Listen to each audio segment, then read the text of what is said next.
good? Right? Deji's always moving around. Dave says, why are you not situated when the podcast starts? Tell him fuck off, man. You can't have opinions on the podcast when you left, nigga. First things first, if you're listening to this, we are recording our 100. We're doing the recording for 100th episode. It would have been Sunday the 21st, so this is coming on the Wednesday, so it's the Sunday coming. If you're interested by now, I don't know if people have taken up the last spot. We have a couple of spots left, maybe 2 or 3. It's live. Yeah, it's here at Vision Lab.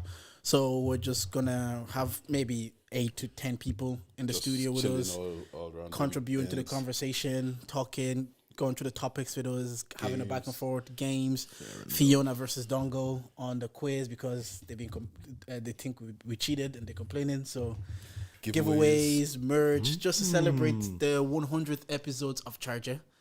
Yeah, if we're gonna do anything, we're gonna be extra with it. That's what that's the Charger motto. If we're doing it properly this year, bro. Yeah, so DM either me or Deji, or if you're interested in being here. If you're not, well, it's kind I just want to say right now, don't DM me because you'll get a response in February. DM me on the Charger page. DM the Charger page. We'll give you a response ASAP. But that's kind of first thing first. Second, Congo for the AFCON. This is coming on the Wednesday. Congo's not winning AFCON, relax. This is coming out on the Wednesday. So if you see me here today, that's what we're going to do. See you in the finals in Abidjan. And yeah, that's it. That's kind of what I wanted to start the pod. How are you, man? How are you guys? I'm here, bro. How are you, man? Look who's back. Did it. Can we talk about how I look? We're the fucking winners, isn't it? Yeah. Oh, we should have pulled up with our awards today, man. With the awards. Yeah, bro. Ours in the car. Like this. Well, look, man. I was so interested to know how you guys would have felt about winning, you know.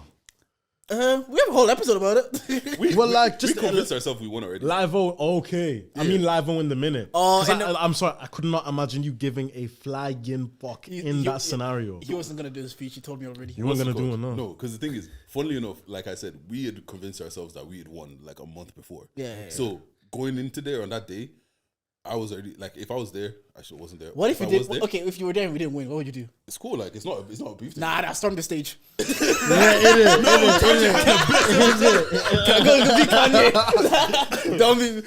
Don't do that fix. It's cool that they won it, but it should have been us. Don't do that fake humility shit. You know what's funny though, but like on different perspective as well, because like at the end of the day, like I put my hands up. I have said it, like winning the award doesn't really do anything too much. Do you get what I'm saying? Yeah. However, but then thinking about it, having conversations with Jordan and shit like that, it's kind of like it's only ever going to mean as much as we make it mean. Do you get what I'm saying? Like, if we don't rate it, nobody will rate it. Because at the end of the day, what's the difference between a BET award and a Grammy? Real life. It's just real ratings. life. Do you get what I'm saying? Real life. So, yeah, like, let's be gassed about it. Uncle Bex. Bex, what are you saying? You didn't go, bro. We're recording, so don't say anything stupid. Don't say anything ridiculous right now.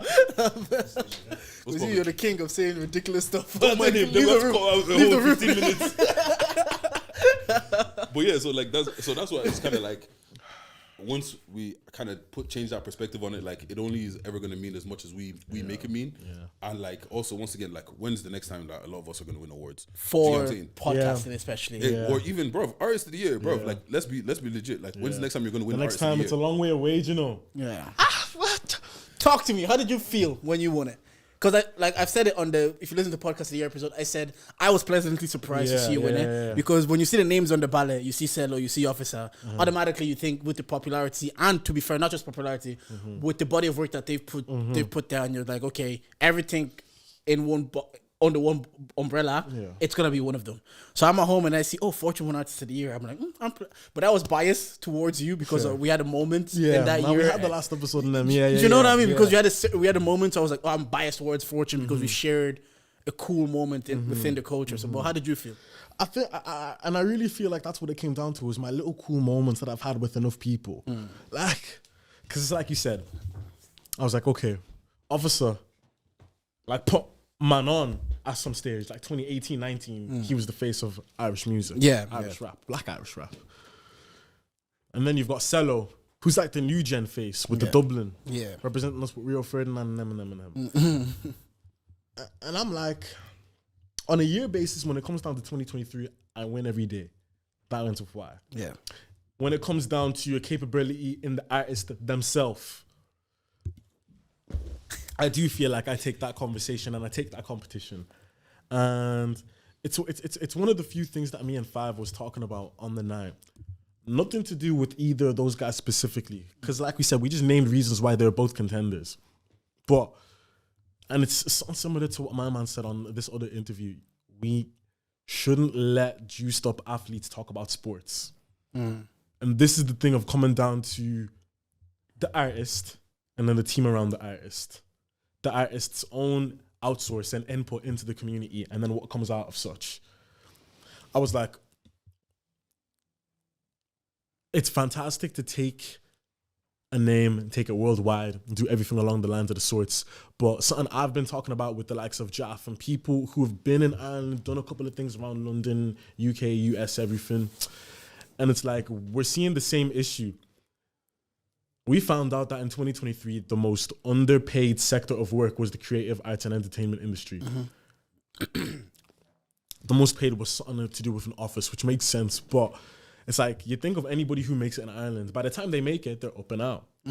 So it'll be the same thing of one artist, 2 artists, 3 artists to go off and do their own thing. But it's always going to be the most underpaid one here if nobody's going to bring something back to the community. And that's where I feel like I come into the conversation. Okay. Being able to go number one opened up the capability in a lot of my artist friends' minds of going number one. Because I keep on saying the same thing. If I can do it, next man can. And I'll be real, man. It's like you said, we need to big the Black and Irish thing up. Because I was going there, I was like, this is going to be cool. It's going to be fine. It'll be a couple of people playing characters, doing like the cool thing. Then you get there and you realize how much effort has gone into the night. Because boys, I'll be real, man. Shout out Fiona. Boys, I'll be real, man. The whole thing, so. Even you making me realize it again, saying, when's the next time we're going to win an award? That was the closest example I'm going to get to like winning a huge, big award for the next like 5-6 years by the looks of it, in my mind in any way. You walk around, there are people serving you drinks, treating you like you're the biggest and the best, treating us like we've made it. And that was cool to have for a night. And then you have conversations like celebrity cultures coming into play a lot more now. And after that award ceremony and after the things that have come and gone, I'm like, what's next for Dublin? What's next for Black and Irish? Because I was thankful the homeboy Leon over at Black and Irish, shout out again, was like one reason why he's glad that I ended up winning Artist of the Year was he feels like that there's something that they can learn from somebody who's got their ear to the streets. And I know I do. And this is where it's like you said, let me shift this to you.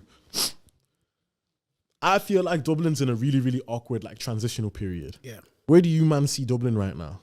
I think we were talking off mic, and that you can answer.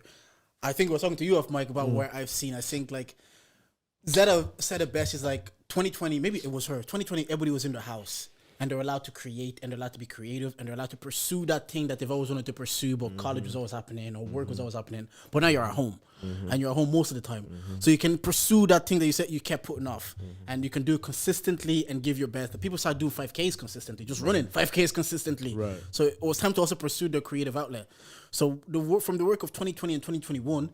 We saw a lot of it manifest itself in like the 2022, 2023. Yeah. Like you had a number one song. We've had 2 number one top 10 albums. We've had people touring with Kid Cudi. So the work of 2023 wasn't just beginning of 2023. It started before. So I think we've seen over the last 2 years, we've had a bit of a spike, let's say. Like even within our realm of a podcast, we've had multiple podcast shows. Like that wasn't really a thing. Like I know the lads always ahead at it, but then we've done it, and Dongo's gone on to do it. So more podcasts are like showcasing their podcast shows. So now I feel, and I could be wrong and I could be projecting. My take now is I don't know if as independent in Ireland we've taken it probably as far as we can. We're at that stage now. We need backing and support, whether it be financially, whether we go to an institution and be like, look, we have this podcast. And this podcast is good. It won podcast of the year. But to elevate to that next level, we are just 295 people with families and expenses. Yeah. We might not have the means to do that. So can you support, like I'm speaking about us, can you support us? But I think it also applies to a lot of us. I think a lot of us, I'm so glad you're saying this. We've taken it, a lot of us have taken it maybe to as far as we can as independents. And we do need backing from somewhere. Whether it be from our peers, from our contemporaries. Like I want to see, after what Cello's done with the top 10 album of Travis and Els, what they've done. I want to see how they get to that next level now. What can come next? What can come next? I want to see what you can do next with the number one song in the country. And I've seen, obviously, the lads have the biggest platform for Black and Irish people on their podcast for years. I want to see what the next level looks like for them. But my take is we're at the stage now where in the last 3 years, we've probably pushed it as far as we can. Okay. I want to see where it goes now. But what do you think? So I don't know. I haven't really thought about it too tough. But like, I do feel like even someone like David going that we celebrate mediocrity and everything, but it feels like everybody's raised their level so much that I feel like if you start being mediocre now, you're just gonna fall to the wayside. Whereas before, if you were just better than average, like you were still good, like you were still up there. Do you know what I'm saying? Like it's always easiest for us to use podcasts because like we used to come record once a month. Some months you might not even get anything. But that was kind of enough. Do you get what I'm saying? Not many people had podcasts. Not many people had stuff like that anymore, like before. But now, if you don't have your YouTube, if your videos aren't crisp, if your audio isn't crisp, if you're not here every week, and now it's even gone to a point before the live show was a thing for like them guys that are how many thousand followers and this are doing it. Now we're almost looking at you like, yo, you've been a year in this thing. Where's your live show, bro? Real life. Do you know what I'm saying? So it's like everything is leveling up now. So I feel like we're just going to start, like, the mediocrity is going to start falling off and everyone's just going to start trying to, because at the end of the day, everyone's competitive. Yeah. Everyone is going to try and outdo next man. Absolutely. Do you get what I'm saying? Absolutely. You have a number one. I want to have two number ones. Absolutely, now. Do you get what I'm saying? Yeah. Or, And that's the thing. It's a beautiful thing. My own homeboy was like, break down the number one thing. I broke it down lightly. Went number one twice after. Sat there for a good period of time. And now it's just cool to have a world where you can acknowledge competitiveness, keep it healthy, and then it just becomes a playing game of you do this, okay, fair play. You do this, fair play. You do this, fair play. Yeah. Why do you view it though? In the place you said it's in an awkward place now. I think there's so many things that's like rushing through my head. I'm trying to find a place to start. Okay, I'll take myself because you guys started with yourselves. I look at the independent year I had in 2023, and we managed to reach heights like the Button Factory. We did the number one. We did the release party, and I'm in the same spot. I'm like, okay, soon I'm gonna reach my capability. I'm gonna hit a ceiling in terms of how much I can do myself. Yeah. My thing as of right now has been like, go about this a way where we don't necessarily need the P, but we just need the convincement that we are worth the sacrifice of the P. So like, for example, how do I break this down? We're doing, we've got a documentary coming up for The Rage, what we've been shooting since 2022, and getting that lined up a way where it was capable for me, who's not even a 9-to-5er. I'm just doing my shows here and there. That money comes in when it does. Everything else is usually just a case of hustle and find a way. To be able to make that happen through that, just the ability of we've done this, give us a shot, it'll be worthwhile. And then I go, okay, let's give it a shot. Thank God now I think it's one of the most exciting things to happen in Dublin at the minute because we haven't seen enough artists in music speak about taking their world to film and then actually execute. Now that's something I'm looking to take into a further realm like later on in the year, but I feel like where I'm at now with like the New Rage thing kind of having its moment, and we've been shown our light and respect through Black and Irish, through District, through Soundhouse, through Button Factory. I'm in a position where I personally feel like if I can push this far enough, I can be the first domino that knocks over the effect of, okay, maybe these guys, we can vouch for these kids. Yeah.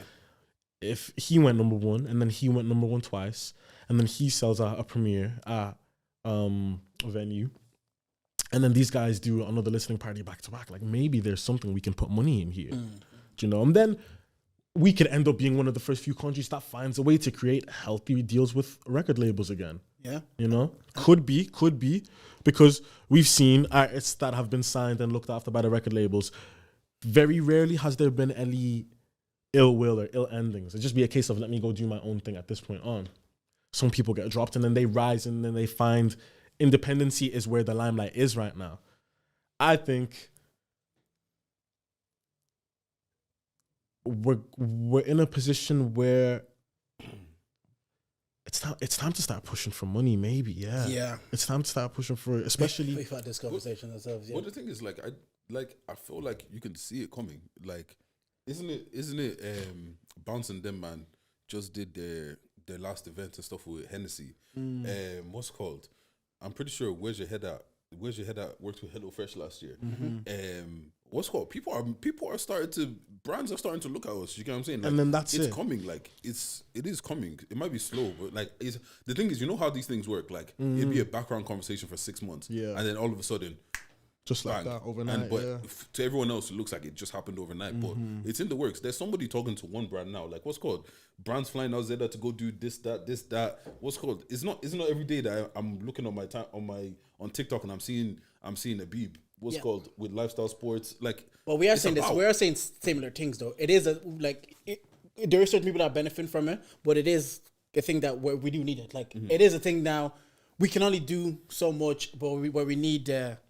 We do need people to fly us out. We do need someone to sponsor a whole trip for me to do this because, like, again, there is those outliers that are doing it. But I think, like, I think in general we're saying the same thing. It's like, no, it is coming, but it's required for us to kind of elevate to that next level. Like, you might have a sick independent following, and some people do, and those are like the outliers of the outliers. That's like when Chance the Rapper first came out, and he came out independent, had such a big following that he can just do that. But I understand even like you want to show Shark Tank. Yeah. So even business owners, they know they have a good idea. They've invested so much money, but they have to go on Shark Tank because they've reached the point that they've gone as far as they can, and they're like, at this stage, I've gone as far as I can. Can you, mans, give me 20K so I can take this further? Yeah, but I also think it's just like, we're making it very hard for us to be ignored now. Like, it's hard to ignore. Like, if you look at the charts and it's a black Irish kid from Blanche, from Tala, from wherever that's on top. Like it's hard to ignore that. Do you know what I'm saying? It's hard to ignore someone selling at the bottom factory. It's hard to. Isn't Sean the comedian doing something on Sky? On RTE. On RTE. Bro, it's hard to ignore us now. Do you get what I'm saying? Yeah. So like, and even look at Victor doing the shit with Sky. Like it is very, very, very hard to ignore us right now. And I feel like we're only getting stronger. Like everybody's only. And the thing is, even with that whole money thing and we need investment and all this kind of shit, we've always just found a way. Yeah. And but that's one thing that I give to us. We will find a way. Yeah, no, I do agree. We find a way, but do you not think eventually you can only, maybe not you, maybe some people's pockets are long, but for maybe not a 9-to-5er or like an artist who's not a 9-to-5 but he has all that ability and talent. He's looking for a way. At some stage, resources need to be put into it. Like any business, you need to put resources into business, and sometimes that might not come from you. But that's what I'm saying. I go back to you find a way. Like what's called. And we said this last time. Actually, you just have this more time. It's a means of finding a way. And here's my thing at the minute is I'm in a position in my career now where I know how much I know that there's worth behind a new Rage now for these companies, and. Like even to mention one of the companies that I feel like would have seen the more better side of it would be Jameson. Like we've been able to do 1, 2, 3 things with Jameson, and now they're going to be here at the premiere providing drinks again. Okay. And had a fantastic chat with everybody there at the Christmas party and everything of the sorts. And I think I feel like because we're in a climate now where people are like, if I just keep on badgering, they can't ignore me. We are in a position where we might need to tread a little carefully with who we decide to be the face of. Okay, let's put some money into the Irish music community, you know? Because this is me going back to my thing of we shouldn't let juiced athletes talk about sports. Because I've seen time and time again where... Cat Williams. Oh, yeah. I was mentioning that to you before. Yeah, I was like, I heard that line. I was taking notes before coming to this thing, fam. It was like, I heard that. And it made so many loose connections for me because there are times where I know my name is brought to a bill for a gig or something of the sorts because Fortune Gabor is going to sell his tickets because he wants his people there. And that brings worth to the people who it's an idea. We know when we can name artists in America, in UK, in Ireland, anywhere in the world where it's a figment of our imagination. It's digital numbers that are massive, that are huge, but equivalating it to real hard is such a hard thing, Yep. bro. And this is the thing. It's so hard, bro. There's a different numbers and impacts are two different things. Facts. Because numbers, what social media has done, and it's the way he's fooled, not maybe like fooled people. Let's say, like you'll see someone with a high number, high following, anything on the socials, but for them to get people out of their houses to come support and come back them, like. I became more conscious of this through, I remember listening to a podcast, I know he's hated, but DJ Academics was saying, and he was highlighting what rappers will tell you the numbers are getting, and they can't sell out these arenas. They were selling, and he was saying, the thing is, he gets a lot of people on the streams watching, but he doesn't want to do a live show, because he is scared that, like, it's easy for them to click on a live stream, but to them to actually come and support, that's a different ballgame. And this is the Easy thing. to sit at home and watch something that's free At my when you have convenience. nothing else to do. Yeah, at my convenience. That's Like, so easy. I'm but driving for an hour anyways. Let me click play. Like, now go to town and watch this person. I've performed at Button Factory, I think it is 3 times now. I have never seen Button Factory the same as Unify, my headline night. And I'll never come on a podcast to big myself up and to fill up my shoes and to make everybody think that I'm the next best thing. My thing is, it's a scary place for the artist to be, for one, because when you have so many people cushioning your idea of what a music career is like, and you can't keep on bringing that same quality back and they keep on putting that same money in, it's going to fall a case of, we vouched for you. We put all of this in. You need to give it back some way, somehow. And if you can't do it in shows, you're going to have to do it in the streams. God forbid if you can't do it in the streams, what's it going to be? Then it's going to be another case of one of our old beloved artists fell through the door, whether it's a case of they got dropped, they got forgotten about, they got disrespected, the label fell out a terrible way. We can't let that happen. So I'm trying to bring the awareness of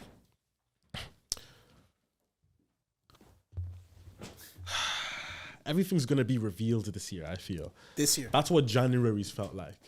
In what way? Like, people are more transparent? People are more transparent. I saw that at the end of last year, not gonna lie. I think I was saying it just like, it feels like we're getting sick of each other's. You said bullshit this a just little bit. before as Jordan's well. been saying this for a No, time. It's a minute, yeah. I've seen, even me sometimes, I'm just on the timeline and some people talk, so like, usually I wouldn't even I acknowledge feel like it. 2023 was the year of pick me sly, Pick me. pick me behavior. 2023? Yeah. Just with what began to catch people's no, eyes. Like just on TikTok and everything, you'd see people bearing their heart out with the most vulnerable moments in their personal life out on social media. And I'm going to sound crazy for saying it now because it's normalized to that point. There are things that I've read about other people's lives, Jordan, that you wouldn't bear to tell me. After we've already had a cool moment, this is our 2nd episode. I can ask you how things are going with your family and you're comfortable to tell me that. But the things that I'm seeing people bear their hearts about on social media, it's showing we are in a constant flow of people bit by bit selling themselves away at what? Numbers, man. And we can't do that, bro. Yeah. We're losing humanity, and that's why people are calling us the lost generation. That's why people are saying we're the kids with no future. And this is my whole thing. Let's bring it back to originality. But the numbers thing, it's because, like, to your point, I agree. We've made a society where there is currency in the numbers. I've had people tell me, like, yeah, when they approach someone to do whatever their piece of content for them, when the person sees the amount of followers that the person is asking them, they're more inclined to be like, oh yeah, it's a lot more eyeballs. So now you've created a society where there's currency in the numbers, there's clout in this. So some people that's revealing parts of themselves that you would not reveal to your closest friends. And that made Now the you're people revealing to the world. And that made the people I'm coming for at all, anything of the sorts. Because like I said, in a world where we know if you just hustle, do what needs to be done and it will get done, you will do what needs to be done. Sometimes it'll be selling a couple of 50 bags. It'll be selling a couple of bags of wine. Sometimes it'll be selling your whole life story online. Yeah. See what I'm saying? Yeah. It translates different ways for different people. And my issue is with the people who monetize that further and push that agenda of reality doesn't need to be reality. There's a life that you live online, and then that will never translate to real life because it will. And when it catches up with us, you're gonna be done out, bro. Yeah. Done out, fam. We had this conversation, I think, last week, and you're an artist. Maybe you can answer it better. But how much sharing is oversharing? Because I can come here and talk about a life situation that pertains to me and Deji. We were on a trip, we went through something, and I come and share that moment. But Deji might not be comfortable with that information being out there. But I'm like, I can share. But you're an artist. You express yourself through art. Is there a point that you're kind of like, that's a bit too much for the world to have, man? As an artist, my version of oversharing is the second I decide to share something purely for the concept of numerical growth. Yeah. That's my exact second. I'm like, you're doing way too much. Do you catch yourself doing that though? Because, and this is the thing, this is why we can't come for the people who are doing it. It just comes down to cries for help. If you leave somebody far enough, they will do something drastic to say, I need help with something. And then when we keep on bringing that to a case where that's your career worth, and that's how your career worth goes up and up and up and up, we have to look at the people who are in charge and say, why is this the case at hand?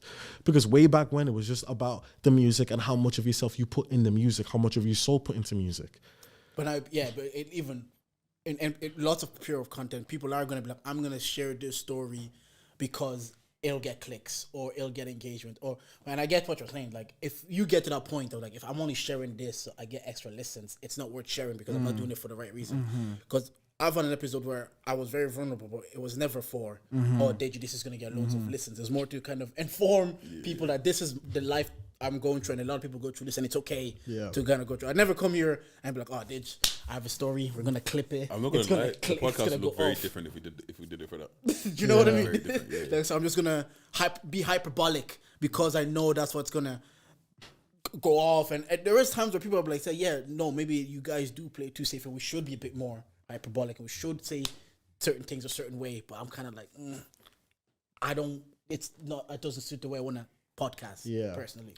We're going to come back to this because I have some questions on this. I've been thinking about some shit this week. Yeah. But before that, right, last time you were here, you were a little hurt that you didn't get certain invites. And you were okay, like you were fair. Feeling, Absolutely. You didn't feel too welcomed by the industry. Now you're not the same guy. You piece of shit guy. Bro. Now the industry's rewarded him. The industry's saying, you're artist of the year. Since the last time we saw this guy, since the last time we saw this guy, I'm just looking at my missed opener. Opener. Is it going? He's doing artist of the year. Nah, man, he's doing his listening party. Uncle Jaff is on the stage. This guy, I saw.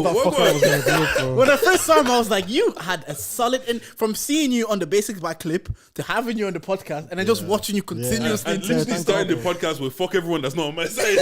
So, yo, the industry fucks with me now. So obviously we have the episode with you and how you felt back then. Yeah. Now what? 6 months later, things have changed. Wild, Careers changed a little bit. How are you feeling now? See, these are my favorite episodes. See the progression of someone. Yeah, it's. I'll be real. It's a really, really weird mix of like class and be very careful. And I'll be straight. That last episode, I had to tame my thoughts to an extent because I knew, whether I like it or not, a new rage started from an angry little boy who wasn't given his moment. And I have to applaud and immensely thank everybody who gave me my opportunity after that, because it gives me the opportunity to smile when I hear things like this. And it's been good because opportunities like opening for Mist come up and being able to do 2 listening parties for an EP in Galway and Dublin, and have a type of pull where I can do those release parties for near no money and have my friends just come. He's the guy giving out the invites now. People are annoyed that he doesn't give them invites. Why am I invited? It's like, it's now like, okay, I've benefited myself from this a little bit. I'm trying to find little pockets where me and mines can start cracking through the door as well. So like I said, like last time I was in this room, I didn't have as much pull and credibility in the industry that we have in Dublin as I do now. So it's like, what can we make happen of it? Even to get into it, like life has been like building blocks so other people in the community can help me with mine and I can help them with theirs. For example, like a longtime friend of mine, Nicola, Baby Girl Films, who runs one of the production companies in Dublin.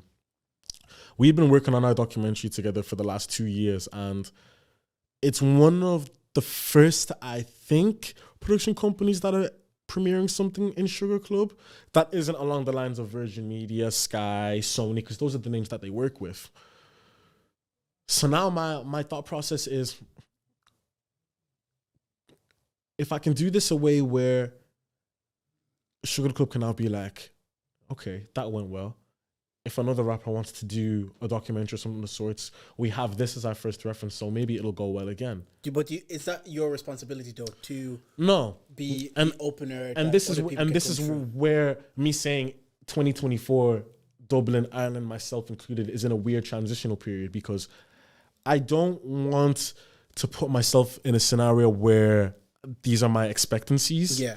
Where if I aim to do something like this and fail, it's a case of, but if you could do it for yourself, surely next man could. Because these men could turn around to me tomorrow and say no. All I want to do now at this stage is be an example of, like you said, if you really want it, you can go get it. You can find a way to do these things. And I want to put myself to be a vouch where it's like, yeah, like if we keep our ear to the streets, maybe another opportunity to premiere something will happen. Maybe we can have another night like Unify. Maybe we can do more release parties like this where we don't have to charge too much and we can make something of it. Purely because I know what it was like before, where these men weren't giving us the time of day. And scenarios where I was watching this podcast, next podcast, being like, I'd fucking love to have a chat with these guys. And now I'm back for 2, thank God. Same with another one that's coming up as well. And I don't want to drop the ball, man. I don't want to drop the ball. I'm working on raising the expectancy of artists. I'm not going to say rappers. I'm not going to say singers, of artists in Dublin, because where I'm trying to take like my next project to is the last person I've seen do it is one of the biggest artists in the world in America. It's one of those things where you can't speak on blessings before they're locked in and set in stone, but it is one of those things where it's going to take more than me and my ragers. It's going to take somebody who's ready to back us and support us. I see. You're very, like, to today's point, you've been very much within the scene or whatever we want to acknowledge is that one thing I do F with what you do. I don't know why I didn't curse there. I should have cursed. I didn't fuck with what you do. Like, you gave your fans like an identity. You called them ragers. Yeah. So they feel like, it's actually, so, I don't know if you did it deliberately or not, but it's like, in a way, it's like, how they used to call it, it's a clever way of marketing. Because a group of people, we want to belong. We want to have people that are like us or like-minded like us, like the Beehive, or the Barbies, or the Swifties. Yeah. So it's like, I'm part of a community. Yeah. And I saw you, maybe other artists have done it in our, like within our scene I've not seen, but that was the first time I noticed it, let's say. That's the first time I kind of noticed, like, that's that's clever, because now he has the Ragers, and he says the Ragers come out, and then when he calls out the Ragers, they come out because like, he's calling me. I'm a Rager. let me go out. So that was clever. And another thing was like, I've obviously then started following your journey more closely through socials, and I know I was invited to the placing party, but my message was too close to the bird, so I could make it. And one thing I've seen is like, I remember even tweeting us saying, I think the will and determination that you have to progress and to what Deji says always stuck with me. It was like, when I see you, it's like your whole being is being an artist. Yeah. Like I see it now more than ever. It's like, no, this guy, where I might prefer the rapping style of a Office or whatever, but I look at you and I'm like, where he's gonna make up for anything is that he just has such a drive. And it seems to me anyways. You just have like such a drive and a determination. I'm like, they close doors on me. I'm just gonna open the doors. I feel like, and not to knock any other artist in any way whatsoever, but I feel like it comes down to me being the realist, because I've worn my heart on my sleeve on numerous occasions, and the last episode was one of them. Like, I came and I was like, you man, I am pissed. Wagwan, like, and I know the Ragers wouldn't vouch for this if they didn't see how much actually goes into it. Because I tell them, man, everything. They hear the Ragers that show up time and time and time again. They've already heard some of the songs from the new mixtape. They know which ones are going to be the best. They know which ones need revising. And it was never something that I wanted to just label people or my support system as. It was a way of me saying, this, my anger with you, man, this is what it's called. This is what it sounds like. It's actually so clever, because being anti-establishment always works. Like Stone Cold Steve Austin, like being anti. I know, like the Ragers. Once there's always a space for people that are like, we're the Ragers against the Rogues, the Ruffians. Yeah, it's us against whatever. Yeah. So no, I don't know if it was deliberate, but you're saying it was something that just kind of happened. And I dabbled in it a little bit. I think it was this episode or one of the other ones I mentioned, but I like to characterize everything as it happens. Making this whole thing a movie in my mind makes all of these things like way more easy to bear. So, Facts. right? I always say if something bad happens, it just means that book I'm about to write, fire. You see what I'm saying? So I'm like, okay, I'm coming off this life where, let's track back before I even chat to you guys properly. This is a kid who was told no 10 times over. This is a kid who now worked up like 1 or 2 accolades to be taken seriously, 3 or 4 more. Now I'm having conversations with you guys. Thank you to you, man, by the way, because you, man, that episode gave everybody seriousness to apply with when they hear my name, Fortune Igabor. It's like he's an artist, but there's intellect behind what he's saying, and you guys give the platform for artists to do that. So please, don't quit the podcast thing, because we need this shit. Thanks, man. And to go from that to then having this huge moment at Button Factory, I was like, okay, I'm the underdog. I'm in the underdog story. And the only people I ever really have issues with are like higher ups that make it harder. Yeah. And like gatekeepers. This is the thing. Yeah. Gatekeepers. I'm big on status quo this year and tiers and the treatment of such in the social ladder. I'm a type of person where I can't afford billboards. There's nobody backing me. I have nobody cushioning my career. So I'm going out in the cold. I'm postering. I get a call from Dublin Council. Fucking take those posters down. Sorry, my bad. Now me and my homies, while I'm dying sick of scraping everything down, we're like, okay, our only way of promoting our stuff that was unique and cool and kind of anti-establishment, but not really saying fuck you to them, man, is gone. So now it is a little bit looking at establishment up and down like this. It's like, bro, this costs this much money, but we don't get to do this. There's harmlessness in this, but you, man, are going to take our money in this. If I give you, man, my everything, the streets are telling me I'm selling my soul. So now I'm like, okay, in a scenario where you're not a villain, you're not a hero, there's the word vigilante. Yes. Yeah. Anti-hero. Anti-hero. Yeah. When someone's not robbing the hood and they're trying to help the hood, that becomes Robin Hood.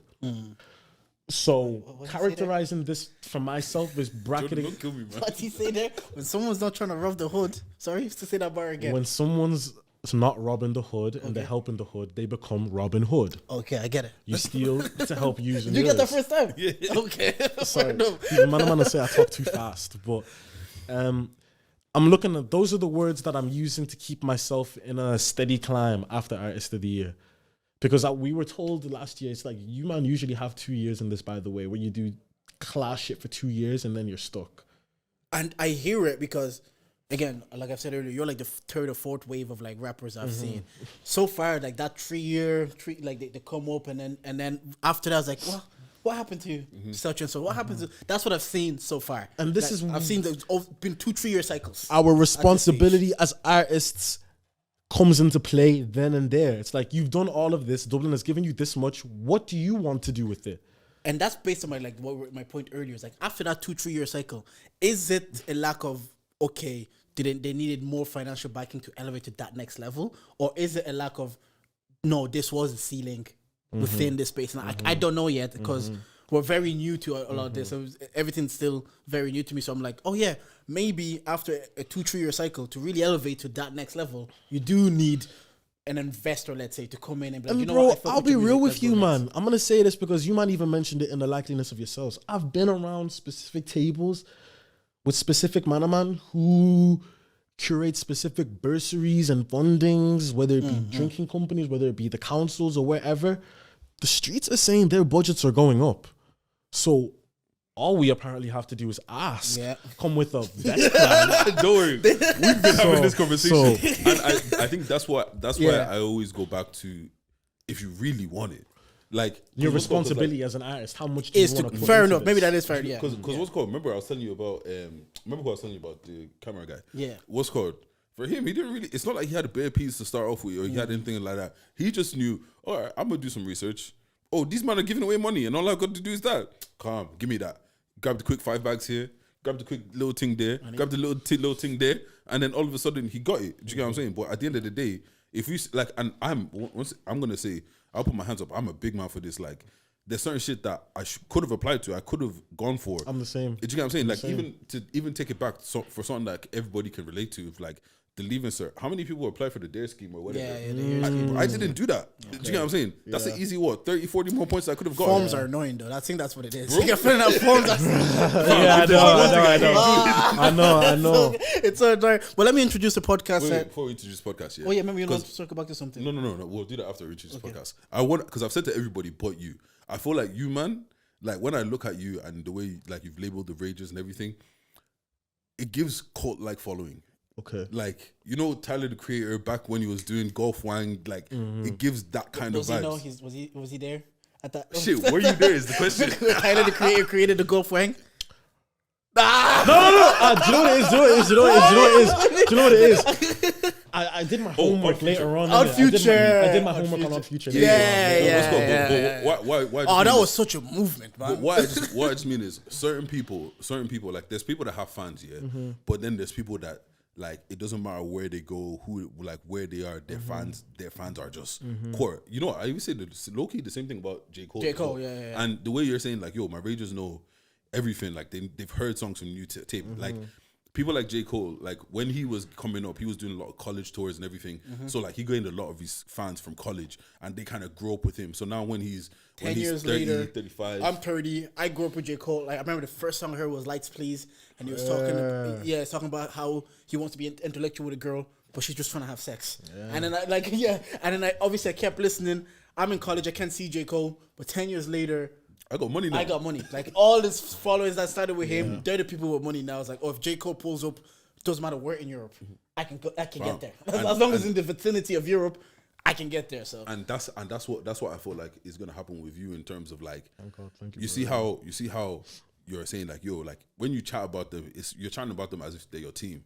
When you say rages, I'm thinking about like 4 or 5 people that there's camera guy there, there's another rapper there, but you're talking about a whole sea of people that will come out and they'll come bottom factory for you. They'll come out, they'll come listening parties, they'll come. They know how much they have to do with my career, man. If I came on a podcast and I was like, bro, I put in this much work and I did that, they'd be in the comments, fam. Exactly. Straight, bro. They'd be like, Fortune.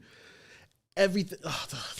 But that's the thing that builds that connection with the artist, and it's like, yo, I really fuck with this person. Do you get what I'm saying? Yeah. That's how you can go out and get a number one, because your people will fuck with you no matter where you go. Do you get what I'm saying? Yeah. And also, someone said to me like, your music taps in. Not a lot of people tap into rage because they always look at it as a negative emotion. Like I'm not gonna lie, you're black and you're called ragers. It's a bit techie.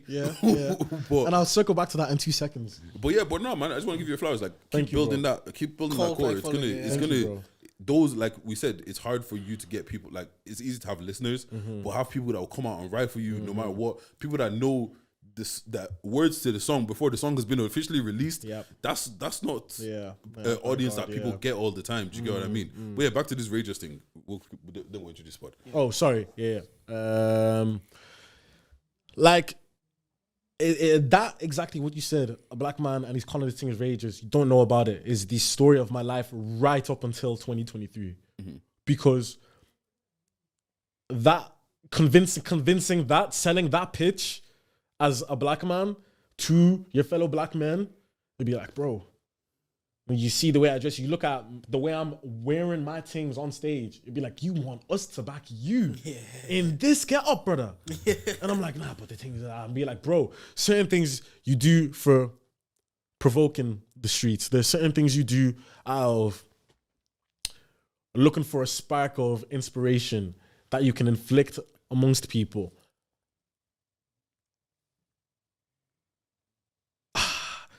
Living in Blanche and being that kid who had the idea of a new rage from young, trying to translate that 1,000 different ways, will set up the black community to hate you more time, because it would start off as a case where the way I talk is something different to these man. It's foreign. It looks like I'm trying to come across as something I'm not. I'm like, okay, fair. And it's the music I listen to. It was always taken where I don't understand it some way, somehow. You're too whitewashed for this. It's something the sorts of that. Thank God I didn't grow up with no identity crisis issues or anything of the sorts, fam. Now you're in a world where that same thing that everybody was knocking, everybody was shaking their head at. And when it's worth value, and then people are saying, you know what, fair play at the end. You don't know which thank yous to trust and which ones to appreciate. This one I can tell is real, because the way you are, the way you carry yourself, you can see Deji will be real 10 times out of 10 in a week, 7 days out of 7. certain man who'd knock it in the past will bring it up tonight, attach themselves to it, copy and paste it. And there you're in a weird waters of you have something that the streets are deeming as credible, as worthwhile money-wise, something that's worth bigging up and saying, oh, I'm a part of this, I respect this, I like this. But you don't want to fall on the thing of your head's too big too soon. Do you know that way? And it's like,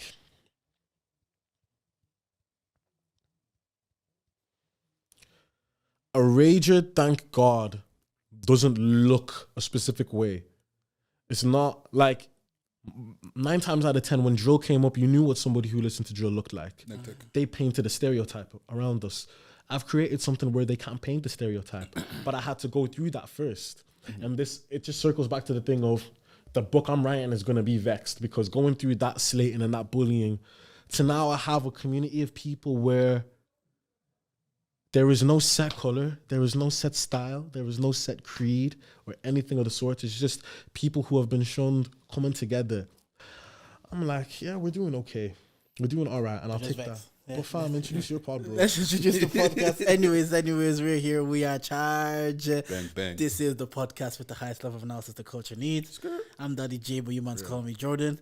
I'm here with... You know it's your girl's favorite voice, Big Deji, nigga with the Midas touch. Daddy J and your girl's favorite voice. Yeah.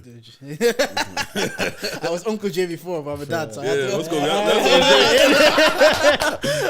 go. Who we got here today? Mr. Rage, I'm back, bro. I just came to talk some shit. You know, what artist of the year and that powered by RTE? Can we talk about powered by RTE? Of course. What does that mean? Funded? RTE, back the thing.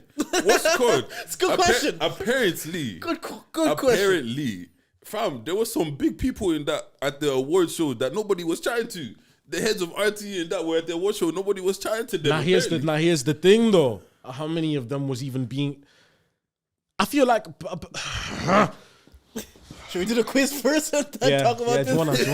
Let's talk about the quiz because there's certain things I want to talk about. Because I want to do good in this quiz now, you know. Okay, what's called? We're back. Charge your quiz. First of all, this year, you guys will not chat shit to us. So... We have no favorites. Fam, like I give a fuck who wins the quiz. What we're doing is we're wiping the leaderboard clean. Yep. Are we keeping the top spot? Who's top? Fiona. 9 out of 10. Yeah. Actually, yeah. Everybody under 9 out of 10 is gone. Is 9 out of 10. Fiona's at the top of the leaderboard. Everyone falls either above, tied with her, or below. Don't chat to me about your score from before. The leaderboard is Fiona and nothing right now. Fair. What's it called? We have 2 lifelines. Yes. Ask Jordan, ask Deji. Yes. Nothing else. Don't ask me what's the second letter. Don't ask me for hints. Don't ask me for nothing. And I'm going to ask you, is that your final answer? Talk to him. If it is not if it's your final answer and you say that, don't, when you realize, oh shit, I should have said, it doesn't matter anymore. Your final answer is your final answer. So hopefully now people will stop chatting shit to us. It's crazy that you have to break all of that down. You know? No, because we did it. Obviously, a lot of people came on the quiz. They're all flopping. Okay. And Fiona came on. She did well. Okay. And then they looked. I gave her one hint. I gave her a big hint, but I said that was her lifeline. Okay. To be fair, so people were saying we were going out of our way to let her win because she's been on the podcast 4 times, so she's a recurring guest. From the outside, it looks like she's one of our favorites. Fiona, you are one of my favorites, but from the outside, it looks like that way. So they wanted to cook me. Okay. Right. You have 5 questions each. Okay. 10 questions. 10 questions in total. So 4 lifelines between the two of you. No. You get 2 lifelines. 2 lifelines. When he's asking his 5 questions, you can ask me 1. I feel like I should be vouched because you, man, came on next questions last time. Bert, I didn't know you were born in 2003. When I found out you were born in 2003, I was like, some of these questions, you just... Mine now is more general knowledge than... Because before, I was like, I was watching a lot of Disney shows. I was like, let me try some Disney questions and some nostalgic shit. But obviously, it's not fair to everybody. However, now it's a lot of general knowledge. Okay. Yeah, now I write my bars myself. So if you don't write the questions, charge it. Let me start. What's the name of Hannah Montana's best friend in the show Hannah Montana? Lily. Go. See? I saw someone that looked like Hannah Montana today, actually. This year? Yeah, that's one. King Grooves, a.k.a. Tommy from the Words Your Head Up podcast, is known for playing which instrument? you want me to repeat the question? Yeah, please. King Grooves, aka Tommy, from the Where's Your Head At podcast, is known for playing what instrument? I don't watch those, man, you know. You can ask Deji if you want to use your lifeline. I know this, by the way. Deji, if you don't mind, Killy. Drums. Yes. Drums. is the correct answer. Fair. Right. Question number 3. You said you're a Kanye fan. Okay. Big Kanye fan. Okay. Name the first 5 Kanye albums in chronological order. Oh, that's tough. That's all. That is tough. Not for a Kanye fan. No, I'm not gonna lie to you. The first 3 I always get them mixed up. You just need to let me. Nah, I can do the first 5. You need to let me take my After time. 5, I actually get stuck. College dropout. Yeah. Yeah. Late registration. 2, Graduation. 3, 808s and heartbreak. 4. What's after 808s? Twisted Fantasy. Time! Bang, no, bang, man. bang, bang, bang. Yeah. As a Kanye fan, the first 5 you know. Yeah. After that, I get stuck. My thing is just like aligning them and saying the wrong name or Yeah. something. just After so- like Jesus Life of Pablo, I don't know what he does after that. He does like yay, Jesus, this, yeah, no. Yeah. No, what's called? It goes Beautiful Twisted Fantasy, Jesus. Life of Pablo. Life of Pablo. What's called? Then it is Jesus King, yay. No, yeah, Jesus. No, yay, King. just And Yeah, then- Jesus and King, then King, what's the last Kids one? See Ghost. Oh, No, that's a collab album, so I wasn't gonna. Oh, okay. what is the last one? What's the latest one he just released? Donda. Donda. That's See? it. I didn't really. Well, listen to Donda 2 went out on. on his First 5, so that's what 3 out of 3. Because the 5. Okay. What year did Ireland last qualify for the FIFA World Cup? Bruv, I don't know that. Well, you can't use your lifeline anyway. Yeah. Just guess a year. Where you Ireland lost in it? Can I use my lifeline? You already You did. already did. What about you? No, no, no. I It's can only his answer question. Page's questions. Huh? For his 5 questions, you can ask me. Yeah. My 5 questions, you can ask him. Okay. You just gotta try. You just gotta guess a year. Try the year. I'm gonna say like 2002. He was born. I wasn't born here, Killy. Manhattan, Brooklyn, the Bronx, Queens, and Staten Island are the 5 what of New York? Oh, that's easy. You can't use it anyways. Say them again. Manhattan, Brooklyn, the Bronx, Queens, and Staten Island are the 5 what of New York? Districts. Ooh, It's a close. I don't know the word. I don't know the word. So- But it's the word he's looking for. I'm sorry. Boroughs. If I give it to you, they will say you're They'll being say- favoritism. They'll say your favorite. Boroughs. They're Yeah. called boroughs. Boroughs, The yeah. 5 boroughs of New York. All right, what's it called? I'll start with something simple. Which element has the chemical symbol of O on the periodic table? Obviously, you should know this. I do know this. You can use this as a lifeline. Oxygen. Yeah, that's one. Because H2. H2. Oxygen. So that's just mad all his people have lifelines seen- gone. Okay. So 4 Um, so far. Who painted the artwork, the Mona Lisa? Leonardo da Vinci. Bang bang. It's good. It's good.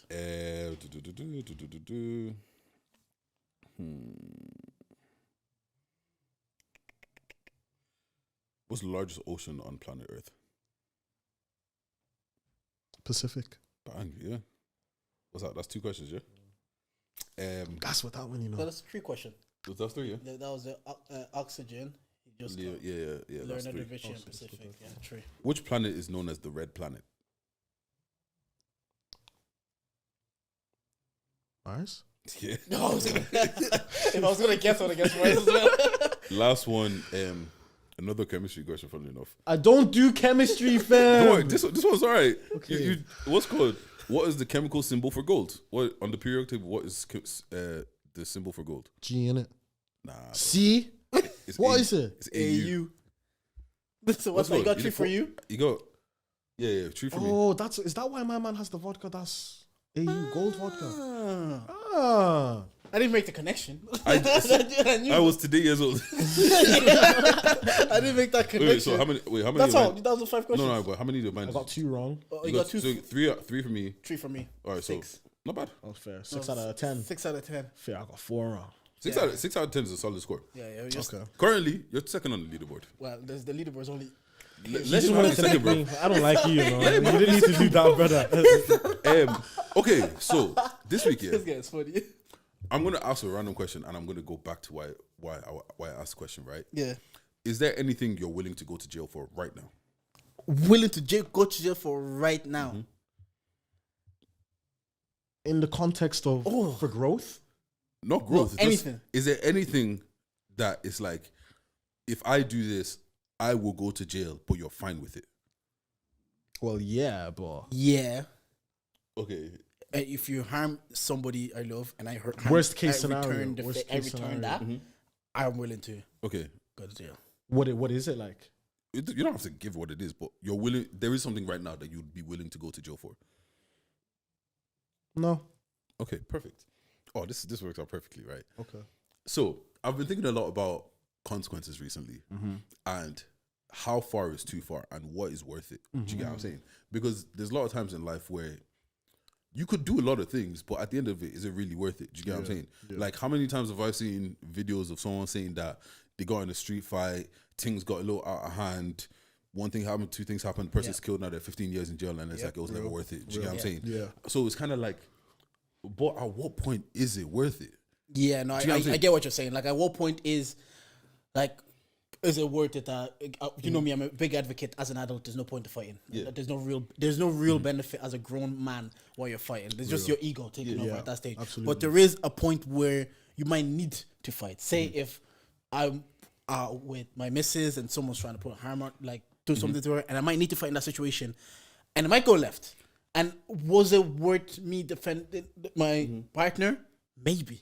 Like, maybe at that stage it was. But the thing is also, the other situation is maybe not, because at the end of the day, right, let's say in that situation you do what's technically should be right of defending your babes. But let's say you're a rager, you take it a little too far, now you end up locked up. And then now your babes is looking at it like, bro, your daddy mean dumbs now. Yeah. Bro, Was this I really need worth you here. Was that yeah. one interaction worth going to jail for? Right.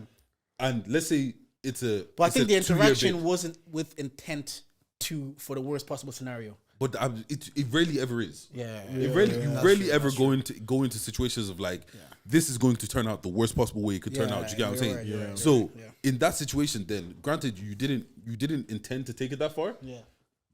What's good? granted you didn't intend to take it that far. Yeah. But was it worth it? Because I guarantee your wife would say, I would rather have the situation not go down that way, or maybe you feel like a dickhead for a night, but you're still here instead of you getting locked up for 2 years because you were the real nigga in the situation. So once again, is it worth it? No. I know personally, I always speak on trying to diffuse situations because I know, like, ultimately it's not worth it. I don't know, like, it's such a good question because at some point it has to what consequences are your consequences always worth the action, and at what point is it that you can say, no, you know what, I did that fucked up thing, but I would do it again. Like, an example I would maybe give, like, to that extent, there's a UFC fighter, former Cain Velasquez. His daughter was getting touched up by a pedophile. Or maybe trigger warning. Trigger warning. Fair. Trigger warning. Yeah. So after he found out, he went up to the house or whatever, and he shot someone, but he actually shot the guy's father. So now he's in a situation where he's in jail. Although I understand the sentiment of, like, if someone was doing that to your kid, you want to take them out. But now you're in a situation where you're not even there for your kid. So I can understand the sentiment, but what would you view it as worth it? A lot of people, like, again, he might sit in that cell and be like, yeah, I found justice for my young one, but it's worth it for me. But the daughter could be like, no, Dad, I would have rather you Have you seen a movie, A Time to Kill? No, I've Where heard of it. Samuel L. Jackson, Matthew McConaughey, it's the exact same thing. It was written, and basically it was a trigger warning as well. Samuel L. Jackson's daughter in said film was raped, and then he killed one or the two of them, I think, and injured a police officer he knew on the way. And then it became the whole thing of innocent or guilty, because it opens the door, like, especially when it comes to violence, it begs. Once it's in that court case, it begs the thing of you can plead insane, and then it's a case where I can't get into the law thing. It's so techie. But on the thing of circle back to what you were saying, when is it too much, or when is it worth it? When is it worth it? Or is it ever worth it? I feel like it depends on somebody's ability to, like, read a situation through and through, man. Do you know?